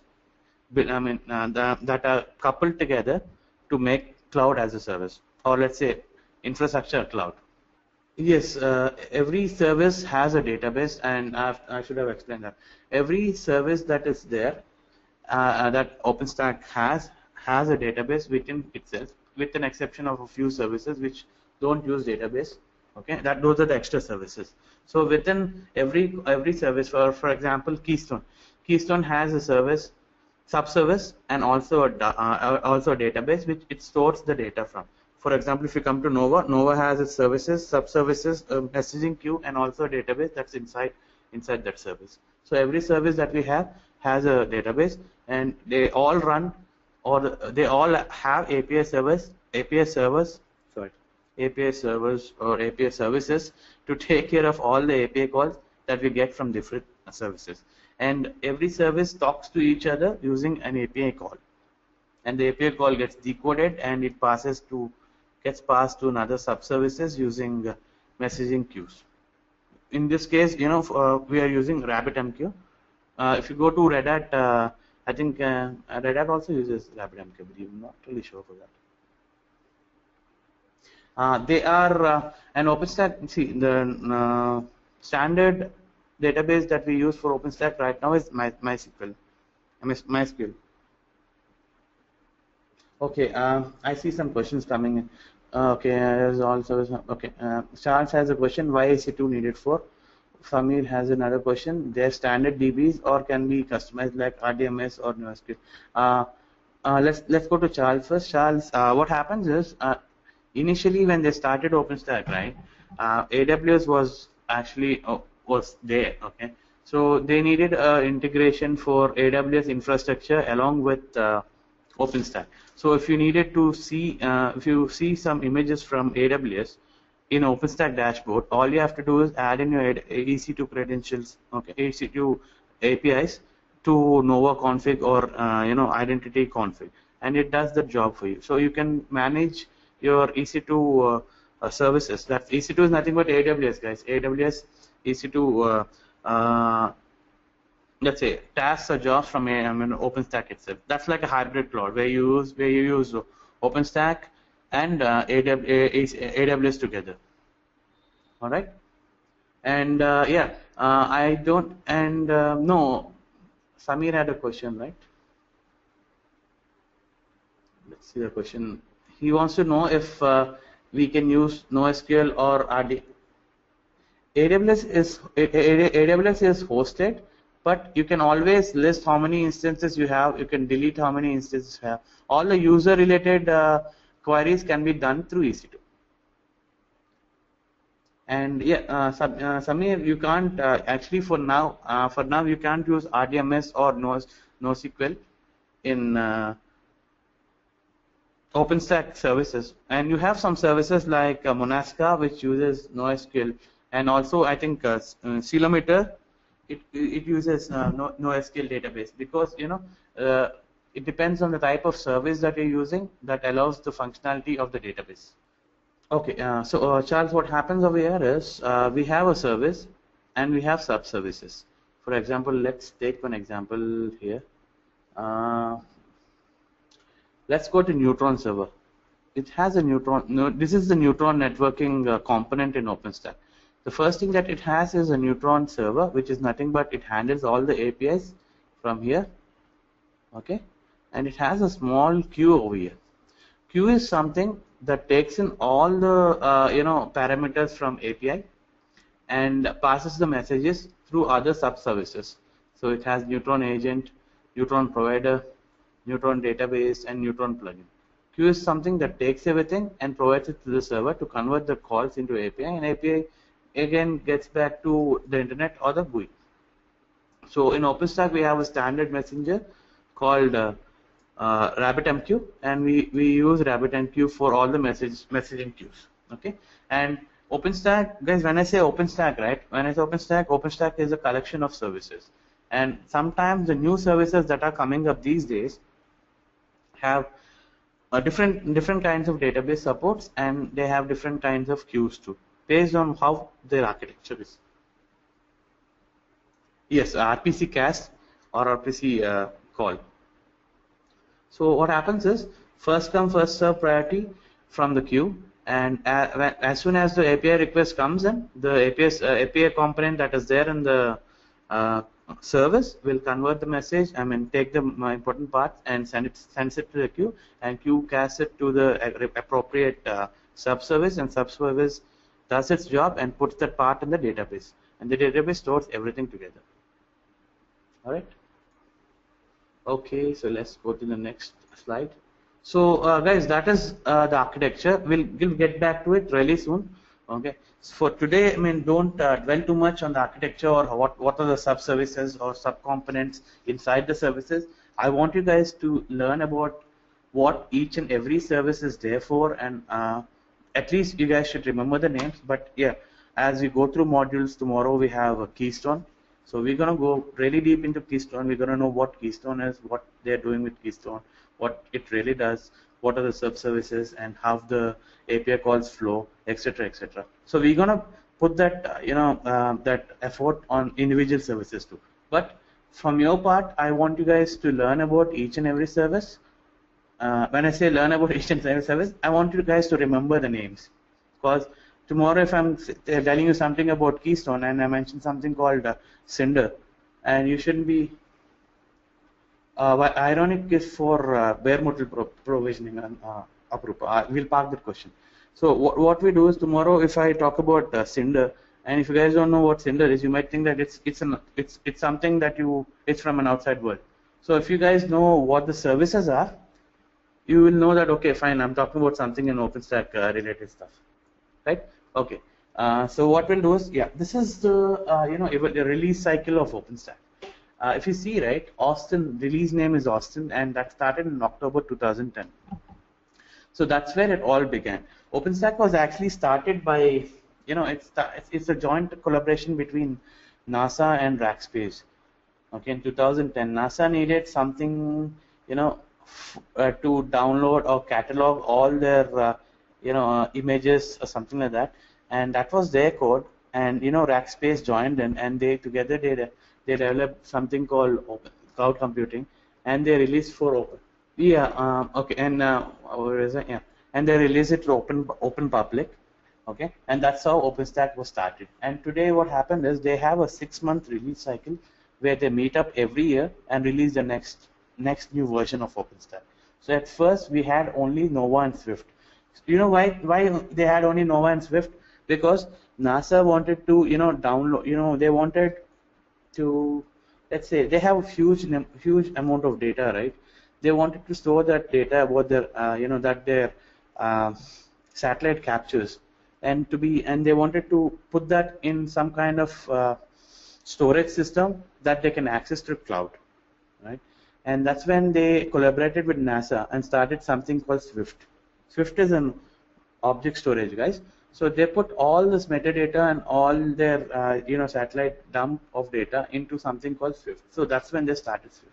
Along with that, they started Nova because they wanted to use that images or whatever data that they have into the virtual machines that they could build from. Okay, that's how they started Nova and Swift in the beginning.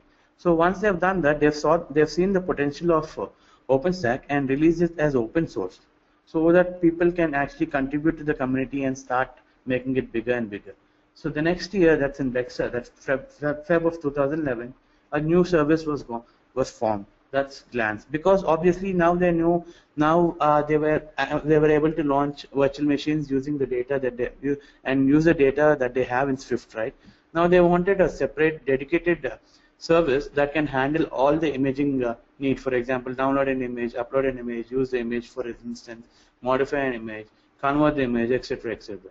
So they wanted an imaging service to the system that they already have. So they started Glance. So now they started developing and on top of it, you can see that they've started adding Keystone and Horizon in their SX release. That's in April 2012. So that's because that's when the security and the GUI started, and that's when people started showing interest in OpenStack. So today, that's like in April 2015, you can see that OpenStack has so many other services that we are not talking about till now. We have about 10 modules, and we are covering those 10 modules here. So now I don't have this updated information for 2016, but I am pretty much sure that there are at least 4 or 5 other services that have started after this. So this is the release cycle every year, and yes, Quantum is called Neutron. They've changed it in Havana, I believe. And I'm an old school guy. I'm an old school OpenStack guy, so I just put Quantum as Quantum itself. Don't worry about Quantum. Quantum, they renamed Quantum into Neutron. Go through these slides. So this is how OpenStack works in relation to the user. So what happens is Horizon is the UI for OpenStack, and all these blue lines are the API calls that goes through each other. You have Horizon, that's a common dashboard. You have Heat, that's there to orchestrate. Okay, Heat uses mainly Glance, and Horizon and uses Swift to take in the images or take in the data files. Okay, you have Nova Compute, that's like a central thing that has to talk to all other services to launch an instance, and you have Network to provide the network connectivity. You have Block Storage that provides volumes to Nova or the instances, and you have a messaging queue. Okay, it says not a program, but important to understand the relationship. Messaging queue is like a it's kind of a integral part, because it delivers all the messages or all the messages to within the sub services. Okay, instead of they using another query type of subservice, they've used messaging queue because it's fast and it doesn't it doesn't wait much for the for the answer to be received. All a messaging queue does is it just casts the message away. It fires and forgets what it's doing, and it's a part of the the subservice that's there at the other end to receive that message and to put that message in the database and to provide required functionality. And for the database, we are using MySQL as a standard database, and every service that we use, you have seen they have so many services here, right? Every service has a database of its own, and all the important metadata or important information is stored in the database. And whenever an API call has been sent, it retrieves data from that messaging queue and passes it back to the API server. Yes, modules are called components, and components are called services.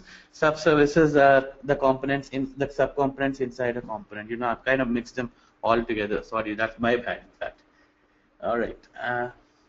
So these are the various types of clouds provided by OpenStack. So see, you have the main thing, that's compute. You have something called object storage. You have compute plus object storage. The second thing is you choose the images that you want to choose from. Atul, I'll park your question. I'll get back to it in a few minutes. Okay. All right, guys. So yeah, see, Swift is something to be used as an object storage. When you have an object, for example, if you want to store a movie file, you will normally store it in your hard disk. That's in your computer, right? But what if you want to have access to that file to all of your home devices? You'll have to put it on a network attached storage, right? That you have to put it on a hard disk that is available to all of them, or simply you can call it as a shared drive, right? Shared device. So shared device is something which you it's something when you put a file on, and you can actually use it from wherever within on whatever device, right? Now Swift is something like that. Swift is like a shared device that sits on top of let's say a storage server, okay, which can be accessed throughout the OpenStack instances whenever and anytime that you want. And what happens with Swift is it's generally used as a storage device on which you can store large and huge files on, whereas Cinder is something that will be used internally. Yes, where Cinder is something that uses storage internally, like your logical drives. You guys are all using laptops, right? You have C drive, D drive, E drive. Where in case you're using Mac, you have the user, home, your name, etc., etc., right? That's all stored. All the data is stored internally inside Cinder. Cinder is like a volume or like a hard disk that you attach to your computer. Swift is something. Swift is like a network storage that is outside your computer, but you can still access to. That is the difference between Cinder and Glance. Am I clear this time, or you want me to go deep in with this? Cinder stores all the file systems. It's like a device internal structure. It stores the internal files. If you download something, you put it there. Okay, fine. Yeah. Yeah, Swift can be set as a NAS or a SAN kind of storage. See, what happens is I want you guys to understand now. Once you start a virtual machine, right? Once you are creating a virtual machine, there's an option where you say that choose the type of storage. Amount of storage that you would like to put into it, right? That's nothing but Cinder. Now, once you have done that, your operating system. Once you have done that, your operating system will be installed on top of it, and everything that you download from the internet, for example, your apt upgrade, your git install, everything will be stored in Cinder.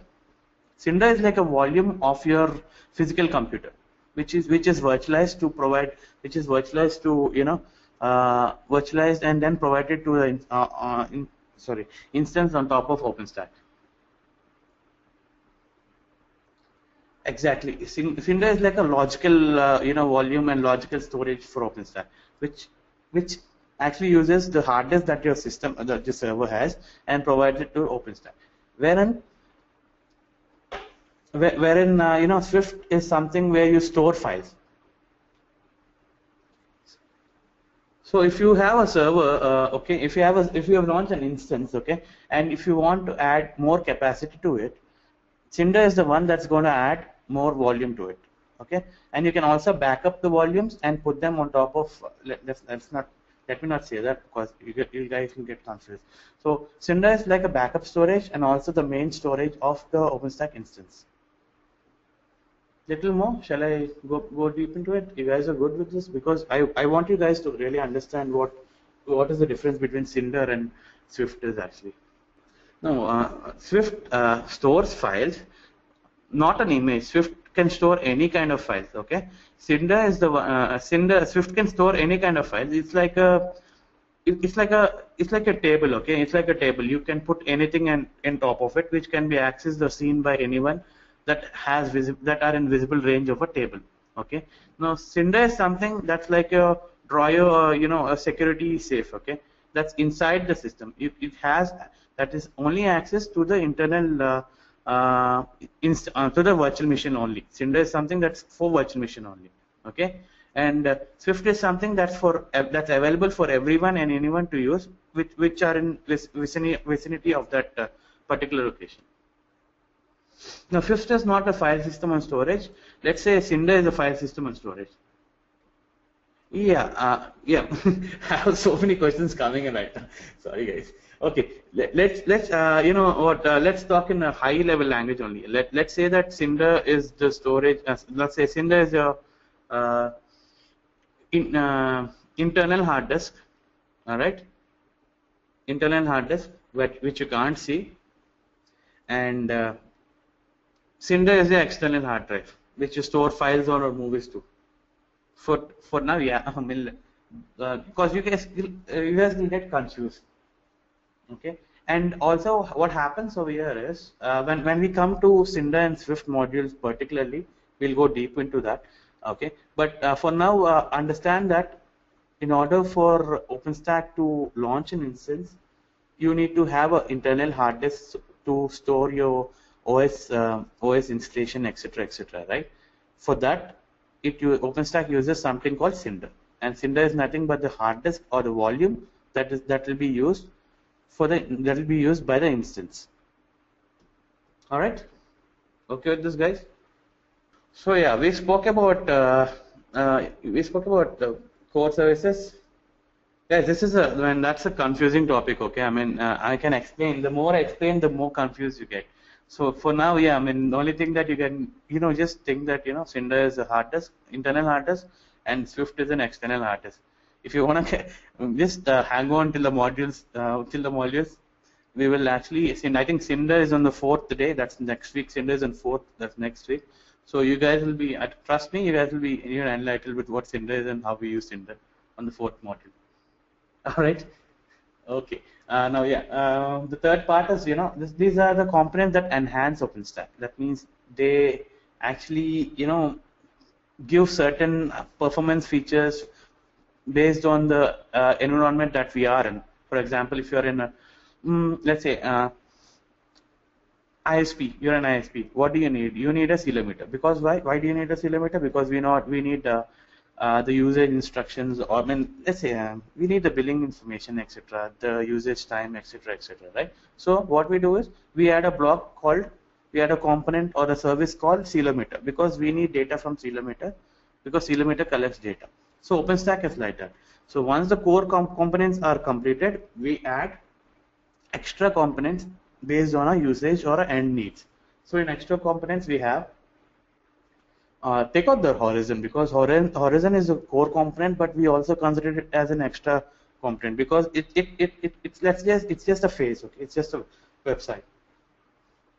So we have ceilometer, we have heat, we have ironic, we have Sahara, we have throw, we have Zakar, we have Manila, we have designate, we have Barbican, we have Magnum, we have Murano, and we have Congress. These are the extra components, and trust me, guys, there's so many else coming too. I'm sure that there'll be at least four new services we'll be getting this year.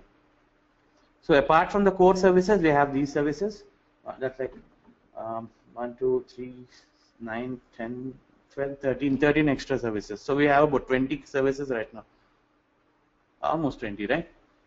So, so what happens is each of your service is is created for a particular usage. For example, you have Ironic, right? Ironic is nothing but bare metal provisioning. What happens is if you have, see, it's basically when you say bare metal provisioning, your OpenStack cloud becomes a hybrid cloud again. What happens is when you use Ironic, right? Suppose you have a requirement saying, this particular instance or a operating system has to run on bare metal. Got it? And the only way you can achieve it is using Ironic. Ironic is something that provisions a system based on bare metal provisioning. Okay, and you have Manila, that's shared file systems. I haven't had a chance to try it out yet. These are the new developments. These have been around for like 6 months. These new ones. Okay, and you have a ceilometer. Ceilometer we are working on ceilometer. We are working on heat. We are also working on Trove. We are not working on Sahara. Sahara is like Hadoop equivalent to big data equivalent to Hadoop, I guess. Hadoop equivalent to Sahara. to OpenStack, in fact. Okay, and ironic, I just spoke about Zakar is a messaging service like your messaging queue. You can have an instance of Zakar and switch it up, configure it up to use with your virtual machines in case your environment depends it. Yeah, I have two more questions, Srinivas and Sachin Arena. Just a few more minutes, and once we are done with the slides, yeah, we can get back to the questions. Okay, so guys, these are the additional third-party services or third-party components that we can use with on our OpenStack depending on the clients or the organization's needs. So it is you who will be the best judge to use, to decide which of this component will be better suited or best suited with the current core components of OpenStack that you have. So if you ask me, right, I mean, there's something called Monasca. That's monitoring as a service that actually came up. I don't think people are using it yet. So if my management asks me, okay, hey, I mean, why don't you give me an OpenStack cloud and that has a monitoring system and that doesn't use Nagios. Okay, so I'll say, okay, fine. I'll install all the core components minus Nagios is not a component anyway, plus Monasca, and say that, hey, this is the dashboard. This is one that is monitoring everything.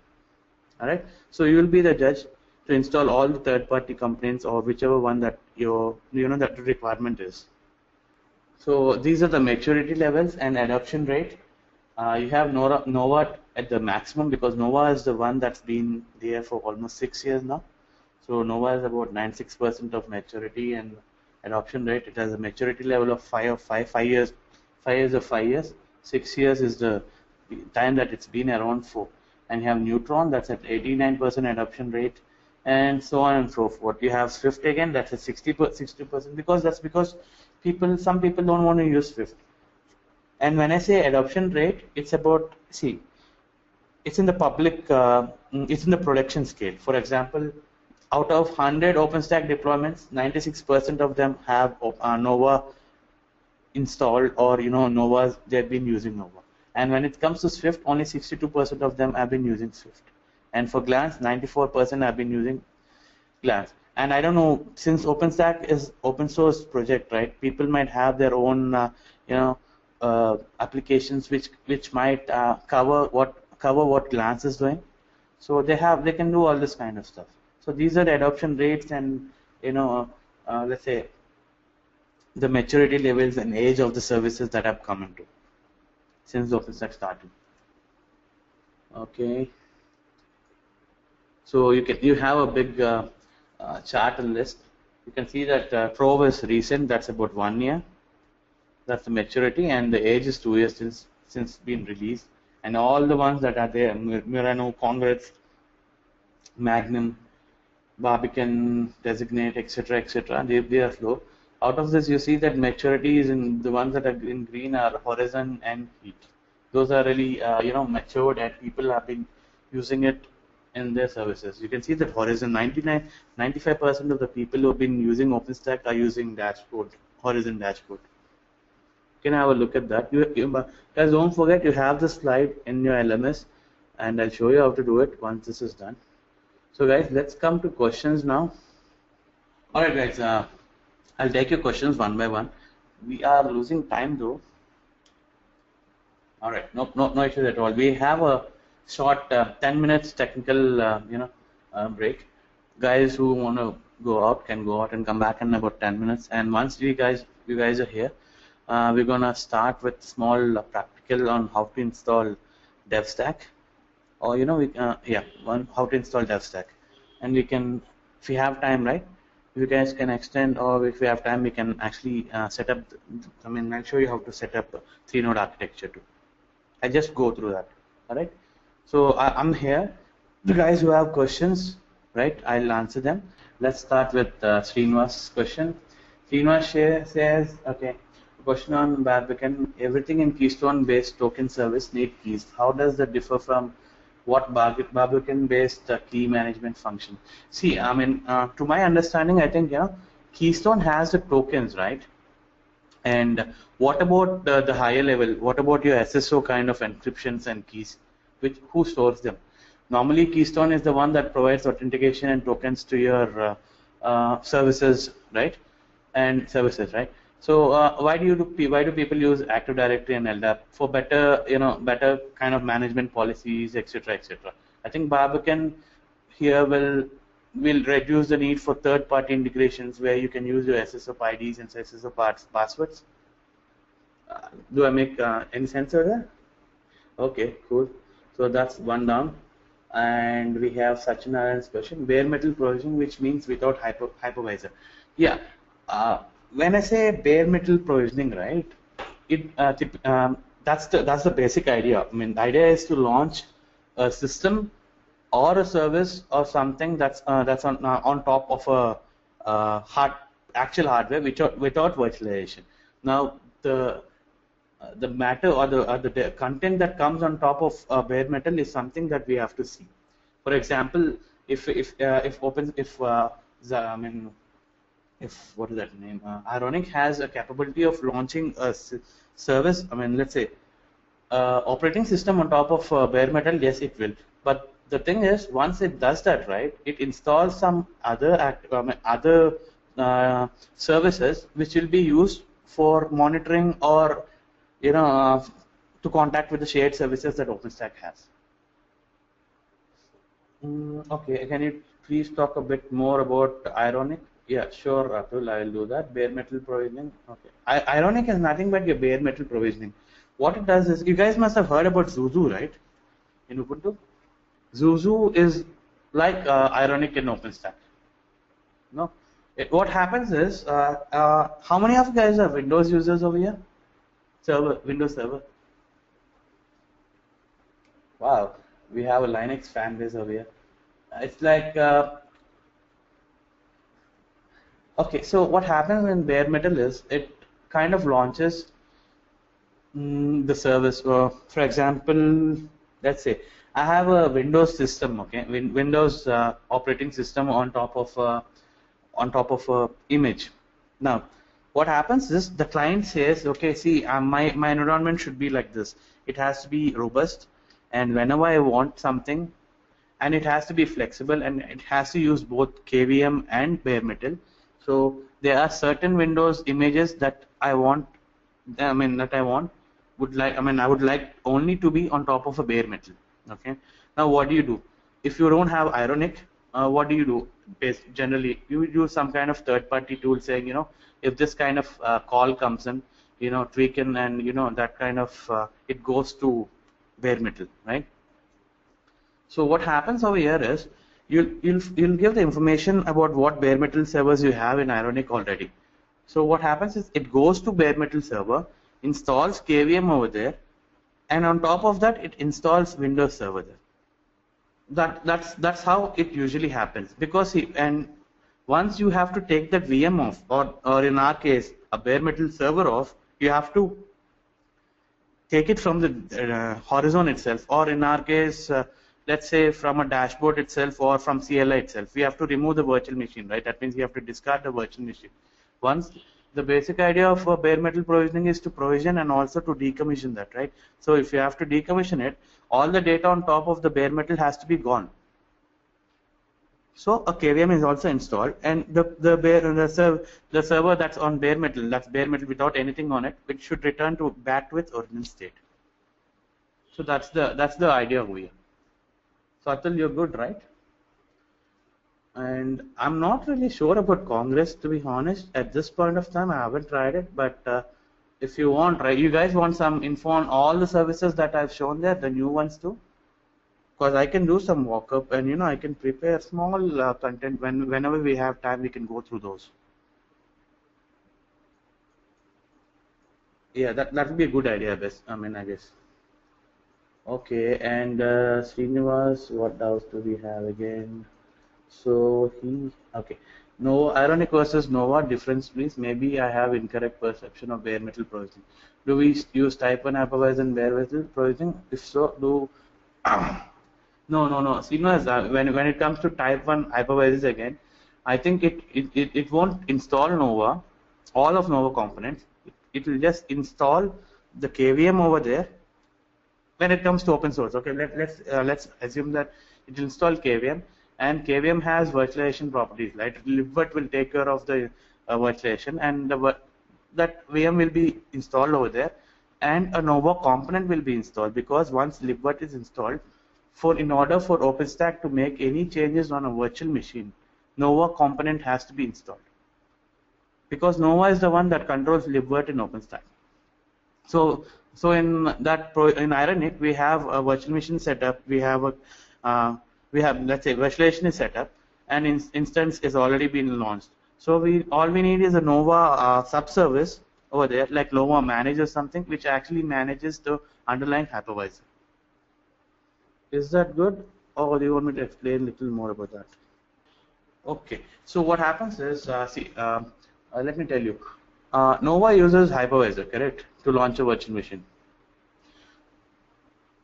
Let's say, let's not talk about hypervisor, but let's say a virtualization software, which is okay. So it uses something, a virtualization layer underneath it, in order to create and delete images.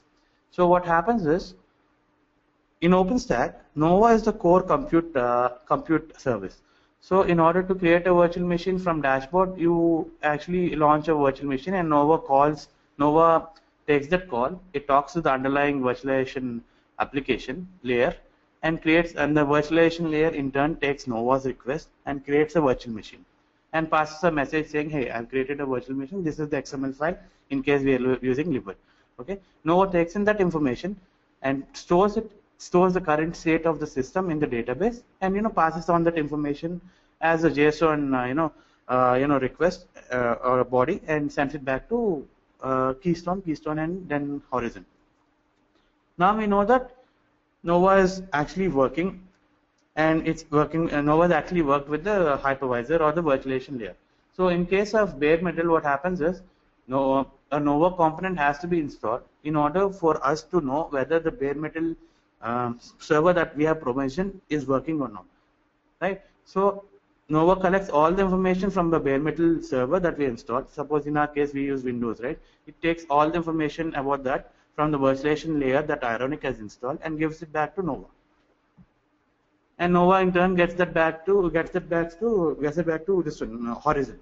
So in order now, so next we don't want that bare metal service. We want to delete that bare metal server. So how do we do it? We can't just go back to the bare metal server and switch it off, right? So we have to have a medium or a broker to take care of that request and delete that request, right? So in this case, we're going to talk to Nova. For example, we're going to when I press delete over there on the instance, that request will be managed by Nova, and it goes to Nova. Nova talks to the virtualization layer and deletes that instance. So Ironic is the one that picks it up, and maybe it gets the bare metal back to the starting state without anything on top of it. I think that makes sense, right? Just give me a few minutes, guys. I think we're good. Okay, I use OpenStack any advantage over cloud like infra. Okay, Amar has a question. Why use OpenStack and any advantage over the cloud infra like VMware? See, VMware is a beauty if you ask me, Amar. I'm an architect in VMware, but I'm loving OpenStack.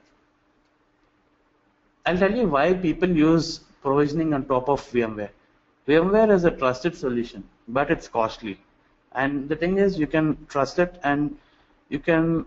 It's up to one level. VMware provides excellent hardware virtualization, but it doesn't give us a proper cloud. VMware is for remote administration and remote logins, remote server administrations, and remote stuff. But with OpenStack on top of VMware, right? Whenever one server, let's say one virtual machine in ESXi goes down, and when I say virtual machine, let's say OpenStack component that is on top of virtual machine that in instance ESXi goes down, okay? It has the ability to, we have vMotion over there, right? vMotion will simply put that VM of the failed ESXi server to another ESXi server. So at the core level, of OpenStack, you're having basic, you're having enterprise level, vMotion or high availability. So that is the reason people use infrastructure like VMware and pay for the bare minimum cost of the cores or whatever they have licensed for, okay, and use OpenStack on top of their virtual machines.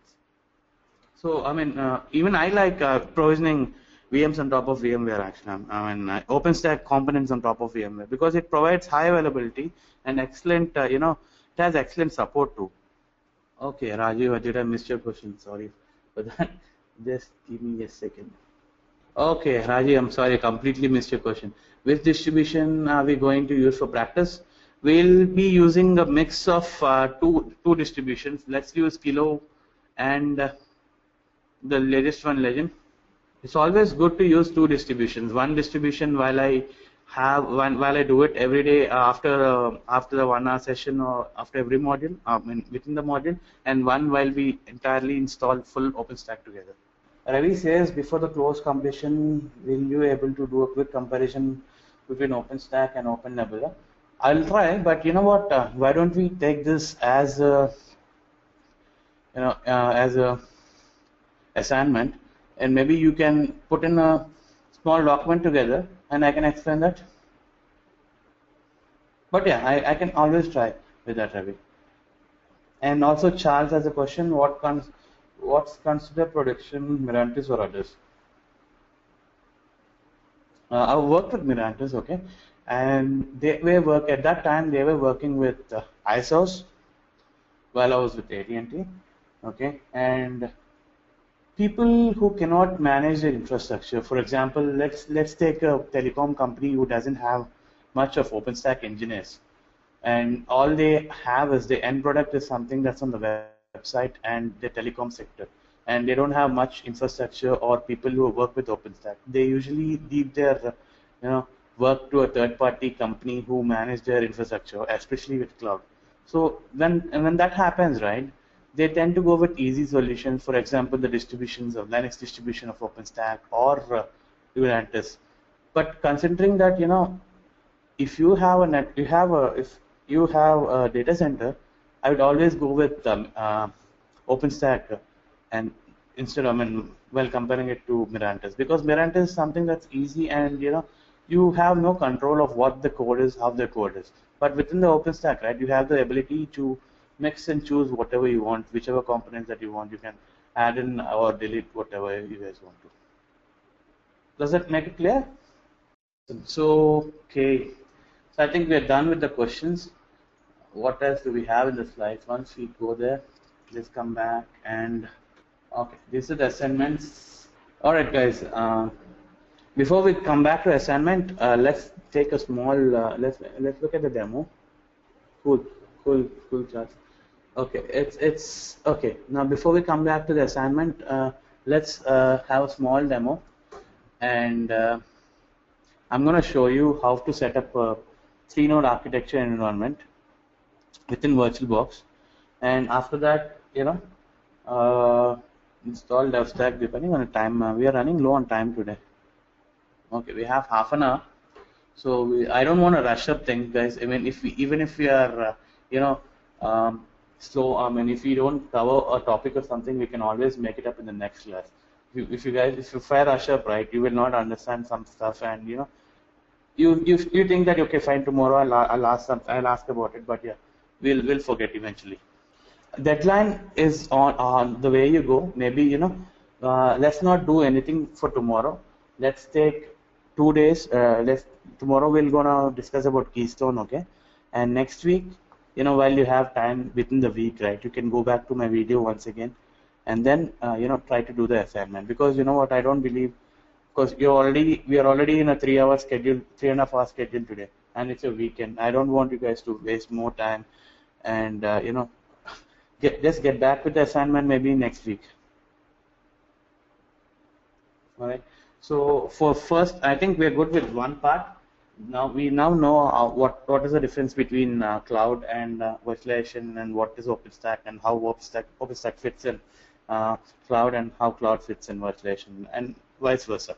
So now I want you guys to see a small demo on how the dashboard looks like, and how to actually install OpenStack all-in-one installation in a single go. Okay, that sounds good, right? So to do that, I have VirtualBox installed on my computer already. And guys, this is no way you cannot use this kind of you cannot use DevStack in production. Never. DevStack is only for developers, and that's for you guys to test out things and have a look and have a feel of how the dashboard looks like. Okay, we have DevStack over here that I'm starting. And guys, while I'm doing this, right, you guys can punch in your questions, because this I can answer both of them together, because this is something that you just have to look and not memorize. Okay, for DevStack, you don't require an ISO. All you require is an Ubuntu server, and on top of Ubuntu server, you guys have to install something on top of it. I think I have the steps, which I'm going to talk about a little bit later. First, I'm going to show you DevStack, and I'm going to show you. Okay, see, let me show it. I'm not sure about the password though.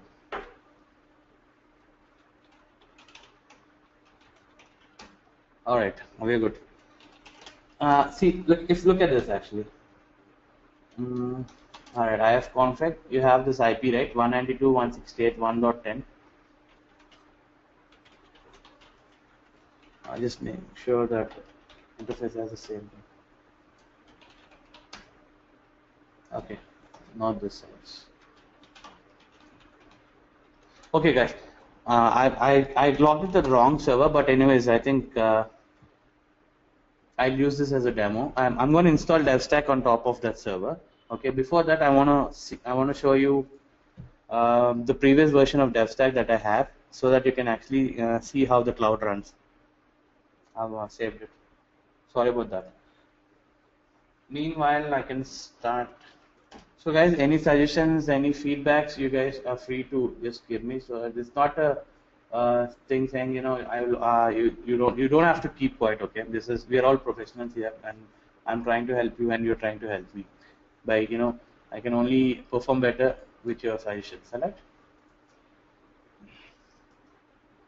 Okay, the new server that I have over here is on, and as you can see that there's a REST body that's happening over there. Okay, and I've named it 192.168.1.7. See, this is the OpenStack dashboard, guys. And thanks, Srinivas. Okay, so guys, what's happening over here is, sure, we'll come back to VirtualBox and how to install DevStack too. I mean, I have time. What we're going to do today is we have about 26 minutes of time. So for the next 6 minutes, I'm going to give the dashboard demo, and for the next 20 minutes, right, I'm going to tell you how to install DevStack and only DevStack. And probably we can go through the setup tomorrow with Keystone, because I don't want to get just leave the third assignment down to then move it to the next schedule. Is it okay? All right. So guys, this is the OpenStack dashboard that we get. Okay, and this is that OpenStack DevStack thing, that dashboard is actually running on this virtual machine. I'm going to try to make it smaller. Is it visible, guys? Can you see both the web browser and this server together? I think you should be able to right now. I want you to concentrate on the left side screen. That's the new server, VirtualBox, that virtual machine that's running. I'm putting in an ID password here, admin. See, you can see that debug keystone auth, making a request. I mean, it's fast, I guess. Okay, what's happening is right now, Keystone, the Django Horizon, right? Horizon is trying to contact Keystone to find out whether this user is right or wrong. Got it? And once the Keystone approves that, you know, it's right, you know, I've been sent to the next screen. And as you can see, right, there's a response body on the bottom. It's all API calls, guys. All API calls. This is the response body, right? Okay. In this response body, it has name, demo, is domain, for description, etc., etc., right? All this stuff, right? It's being populated onto. Sorry, it's populated onto this desktop over here on this side. Just I'm going to clear erase all the drawings, and I'm going to show you one more time. You know, I'm going to click on something. I'm going to click on instances. All you guys have to see is, you know, check on the right side, see if a request is being made. See, I clicked on it. See, all API calls. Got it? And you can also see that there's a instance that's running. I'm going to delete this instance. Delete instance. See, you can actually now it starts to make sense, right?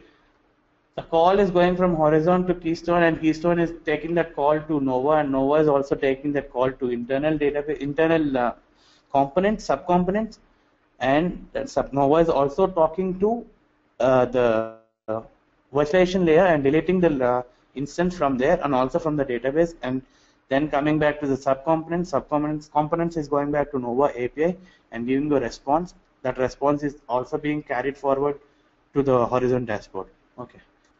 No, JSON, Charles, JSON. XML is deprecated right now. It's going into JSON format. Oh yeah, correct. I'm sorry. If you're talking about libvirt always produces stuff in XML, and OpenStack produces the API content in JSON format. So this is you will be getting this kind of dashboard if you install DevStack. And this is where your hypervisor is. It will show you I'm using Ubuntu and type is Kemu. Okay, and my compute host, there's only one compute host. That's zone is Nova, and status is enabled. I can disable this if I want to. If I did, my Nova will not be working anymore since I just have one Nova. All right, hypervisor, and I can go back to my hypervisor and see what is actually happening, what is there inside it. And guys, I'll tell you what. I don't want to use dashboard at all. Yeah, Aprupa, we are going to that. In 2 minutes, we're gonna see how to install dashboard on Ubuntu, on DevStack on Ubuntu. Okay, I don't have any servers on top of it. So what is happening over here is everything that's in front of your screen, on the dashboard, is an API call that's been made to the appropriate service on the server. All right, and what happens is I'm using this exact. I'm using the entire. The entire DevStack is on a virtual machine that I'm running over here, the right side. So what we'll do is we're going to install. I'll show you how to install DevStack over here on the right side. On a new server, and that will pretty much be it actually. So make sure you follow the right configuration while you install DevStack. And to make this even more better, you know what? I'm going to use DevStack directly from what it's on the website. So you can see that I'm not making any modifications. Remember Samir has a question. It's a good question actually. Hypervisor is Oracle VirtualBox, right? On dashboard it says hypervisor is Ubuntu. Samir, remember I told you whenever something is is virtualized, the software, the operating system will not know what is underneath it unless you specifically input or add it. That's right. And also Oracle VirtualBox will not be as a it will not be shown as a hypervisor. Yeah, I'm going to show you everything. Okay, guys. So we're good with DevStack, right? And now you know that there's something that's happening between a website, and whenever we're trying to list something, you have an appropriate API call that's happening on the backend, right? So we're good with that. Now let's come to DevStack, and we're going to install DevStack, and I'm going to show you how to install DevStack. We have about 20 minutes exactly. All right. So I'm going to close the server. See, I'm going to shut down this, and you can see that my horizon will go off if you want to log. See, it's in this loading state. We'll just wait for it over here. And since we don't have a scripted documentation for DevStack here, these are all the files that OpenStack has, config files, etc., connections, exception. All right. Okay, just leave those. Let's go to new one. No, Charles, there are no logs on WebUI. Nice question though. That's the reason why we use something called ELK, where we'll be collecting all the logs and putting them on a dashboard for you guys to see. Sure, Sammy. Don't forget to give your feedback in your rating. All right, guys. So let's finish this. Let's go to Google first. And since you're starting it, let's say DevStack. DevStack is now a part of OpenStack community. It gives you pretty much all info about DevStack. Okay, it tells you how to edit the configuration, how to edit this, how to edit local RC and everything.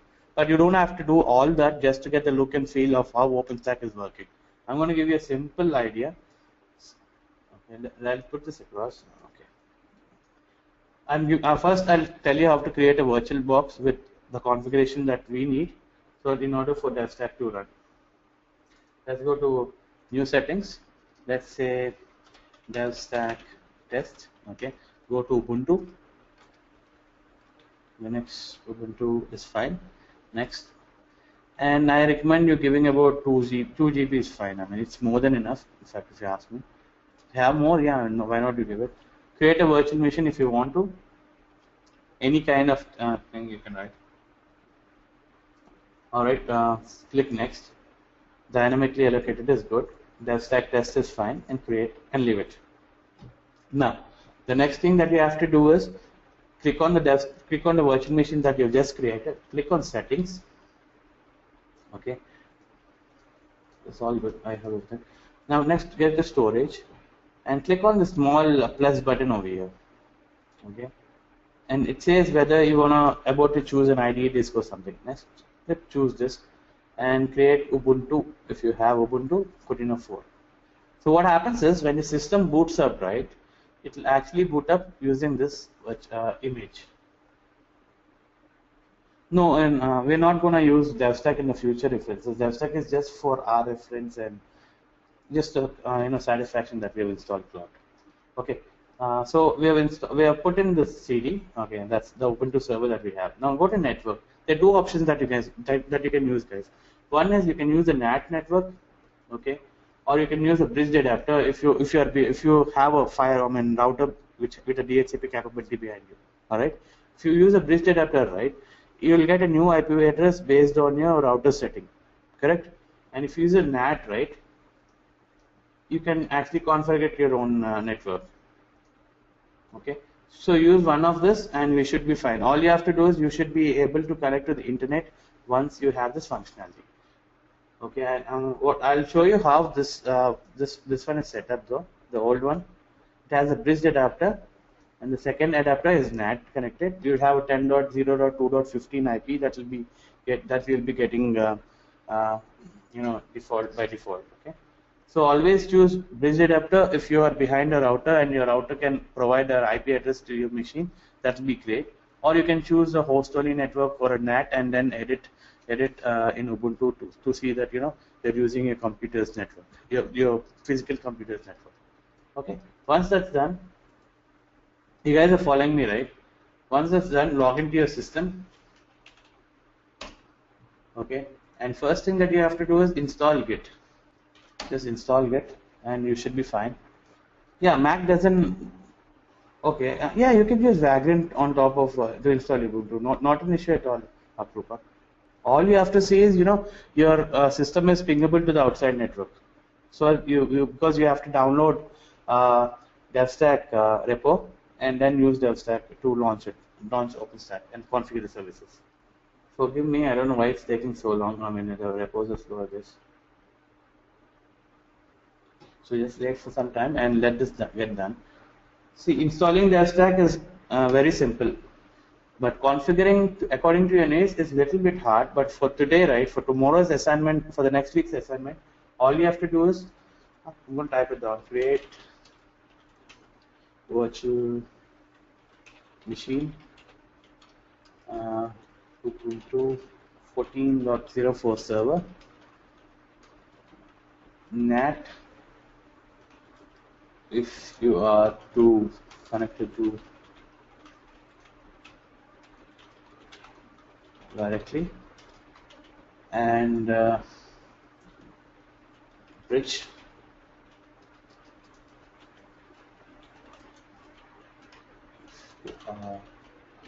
behind router. This is good, right? I mean, that's fine. Okay, so now Git is installed. The second thing that you have to do is, clone the DevStack repository. Download it. Just, I'm actually logging in through Putty. DevStack. All right. So now that we install Git, right? Just wanted to. Once the cloning is done, right? All you have to do is go back to DevStack folder and run something called stack.sh. You don't have to follow everything that's on the website because Sometimes, I mean, you don't have to follow that. I mean, that's a little weird. Sure, I'll give you the history command, not a problem. I'm going to share it with you guys anyways. Once this is done, I'm going to share it. Okay? Okay, create this find. And then second step, you'll have to git clone the DevStack repo. Once that's done, cd/devstack. Once that's done, stack.sh. Follow on screen.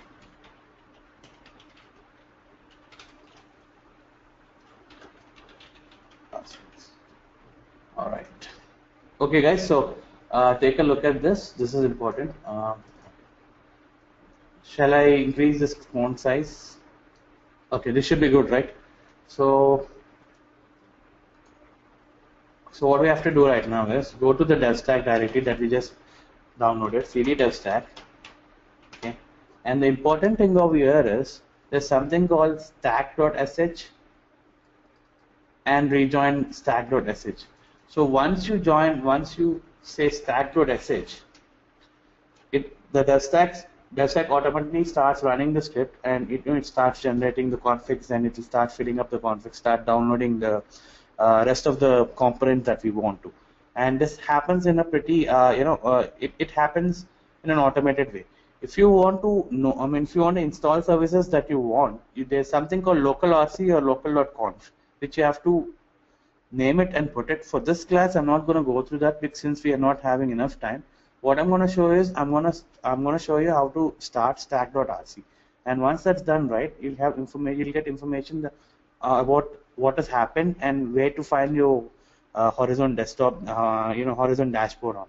Now, once you have done that, after you've restarted the system or your virtual machine, and if you start it back on again, and if you try to access dashboard, right, you'll get an authentication error.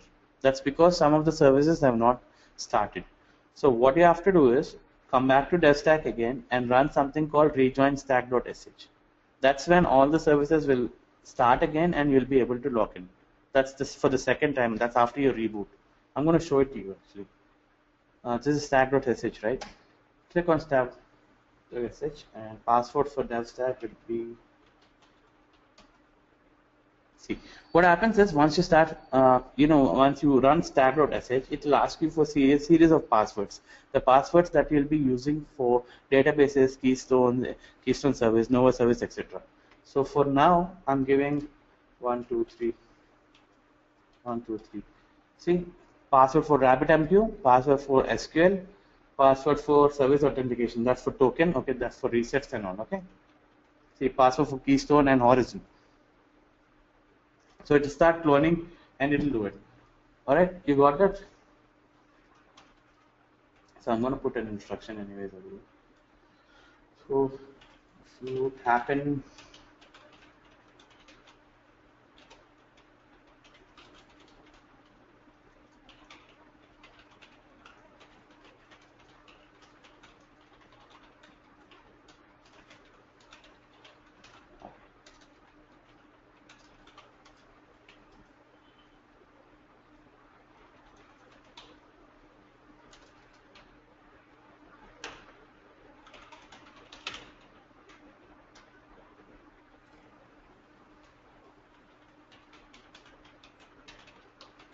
if you run this right, it will start working. You guys are good with this? It will take some time. Usually it takes about 6 or 7 minutes or more than that. Fimas, you're good. Charles, you're good. Aprupa, you're good, right? So what I'm going to do next is, I'm going to show you a demo. Remember, I switched off my virtual machine and the, Horizon stopped working, right? So what I'll do is, I'll start that virtual machine that I had earlier, okay, and we'll see whether it works now in dashboard. Okay, I know it's a mess. It happens every time. So yeah, imagine, this was the earlier VM that we had, right? That was the DevStack machine. What I'll do is I'll start it right now. Okay, I'll start it and I'll try to access dashboard. That's in 1.7 if you guys looked at it. Have it. 1.7, right? So I'm trying to ping it. Okay, this is the one, and the one on the left side is the one that dashboard should run on, and the right side is the one that has Ubuntu setup of DevStack, and then password. Oh, I forgot the password again.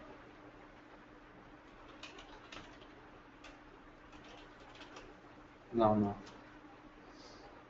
Happens when you have a lot of systems. Okay, got it. Okay, guys. So I started the old DevStack machine that I had. Okay, and you can see on the right side that nothing's really happening right now. See 1.7, you can see that this is the IP, and you can see that there's a DevStack folder in here. In this DevStack. Got it? So this is yes. So we need to run rejoin stack.sh. All you have to do is run rejoin.stack.sh. Okay, start running over here. So this is in case if you reboot your machine for some reason. Okay. So I can see if request is being made or not just by looking at the console. Okay, guys. So that's how you typically do it. I must have had a duplicate connection, anyways. I guess so. But yeah, I'm going to do it back. I'm going to try it again. So you have any questions for this class? I think we are almost done with this. Done for today. We have about 3 minutes. I'm okay to extend a few minutes if you guys are here. Any questions, any suggestions, any improvements? I'm going to see you guys tomorrow again, right? And once you come back, just before that, all I want you guys to do is get yourself familiar with OpenStack projects. I mean, don't worry about what they do in particular, but I know what Keystone is, I know what Cinder is, I know what Neutron is. It's a part of OpenStack, right? I want you guys to be familiar in that kind of scenario where it'll be like you will the most of the stuff that I talk here that won't go out of your head. Okay, yeah, thanks. I forgot about the text at all. Okay, so I can actually share it to you guys as a handout. Okay, I'm gonna share a handout to you guys. Oh, I don't have this option to try. How about I actually send it to this guys, or I can actually put it in the chat for now, and I'll send this document to this Edureka people, and they can email the same thing to you, or they can add it there. Because I'm not able to add it in the handouts, so I can actually send it to everyone. Or yeah, I'll get this document to the Edureka team so they can add it in LMS. But for now, for today, if you want to try something, I just pasted it over here. I don't know how it comes. We're good, right? You guys got the screen text chat in the chat? Yeah, you can install it on CentOS too. All you have to do is you have to go back to DevStack webpage and find the repo there. But yeah, for these classes, we're going to only work on Ubuntu, guys. If you want to work on CentOS, yeah, I mean, feel free. But I'll be showing these demos or the labs that we will be working on, right? They'll be on Ubuntu itself. Don't worry, Aprupa. Even I learned much of Linux while I was on the job. So guys, anything else? This is happening over here. This takes time. The one that's happening in the background is, it's downloading all of the OpenStack stuff. So it takes time. Usually about 6 minutes if the lines are free, or about 30 to 1 hour when the lines are slow or internet connection is bad. So you guys have any more questions before you go and before we meet tomorrow? Anything that I have to be clear on? Anything that I have to go deeper into?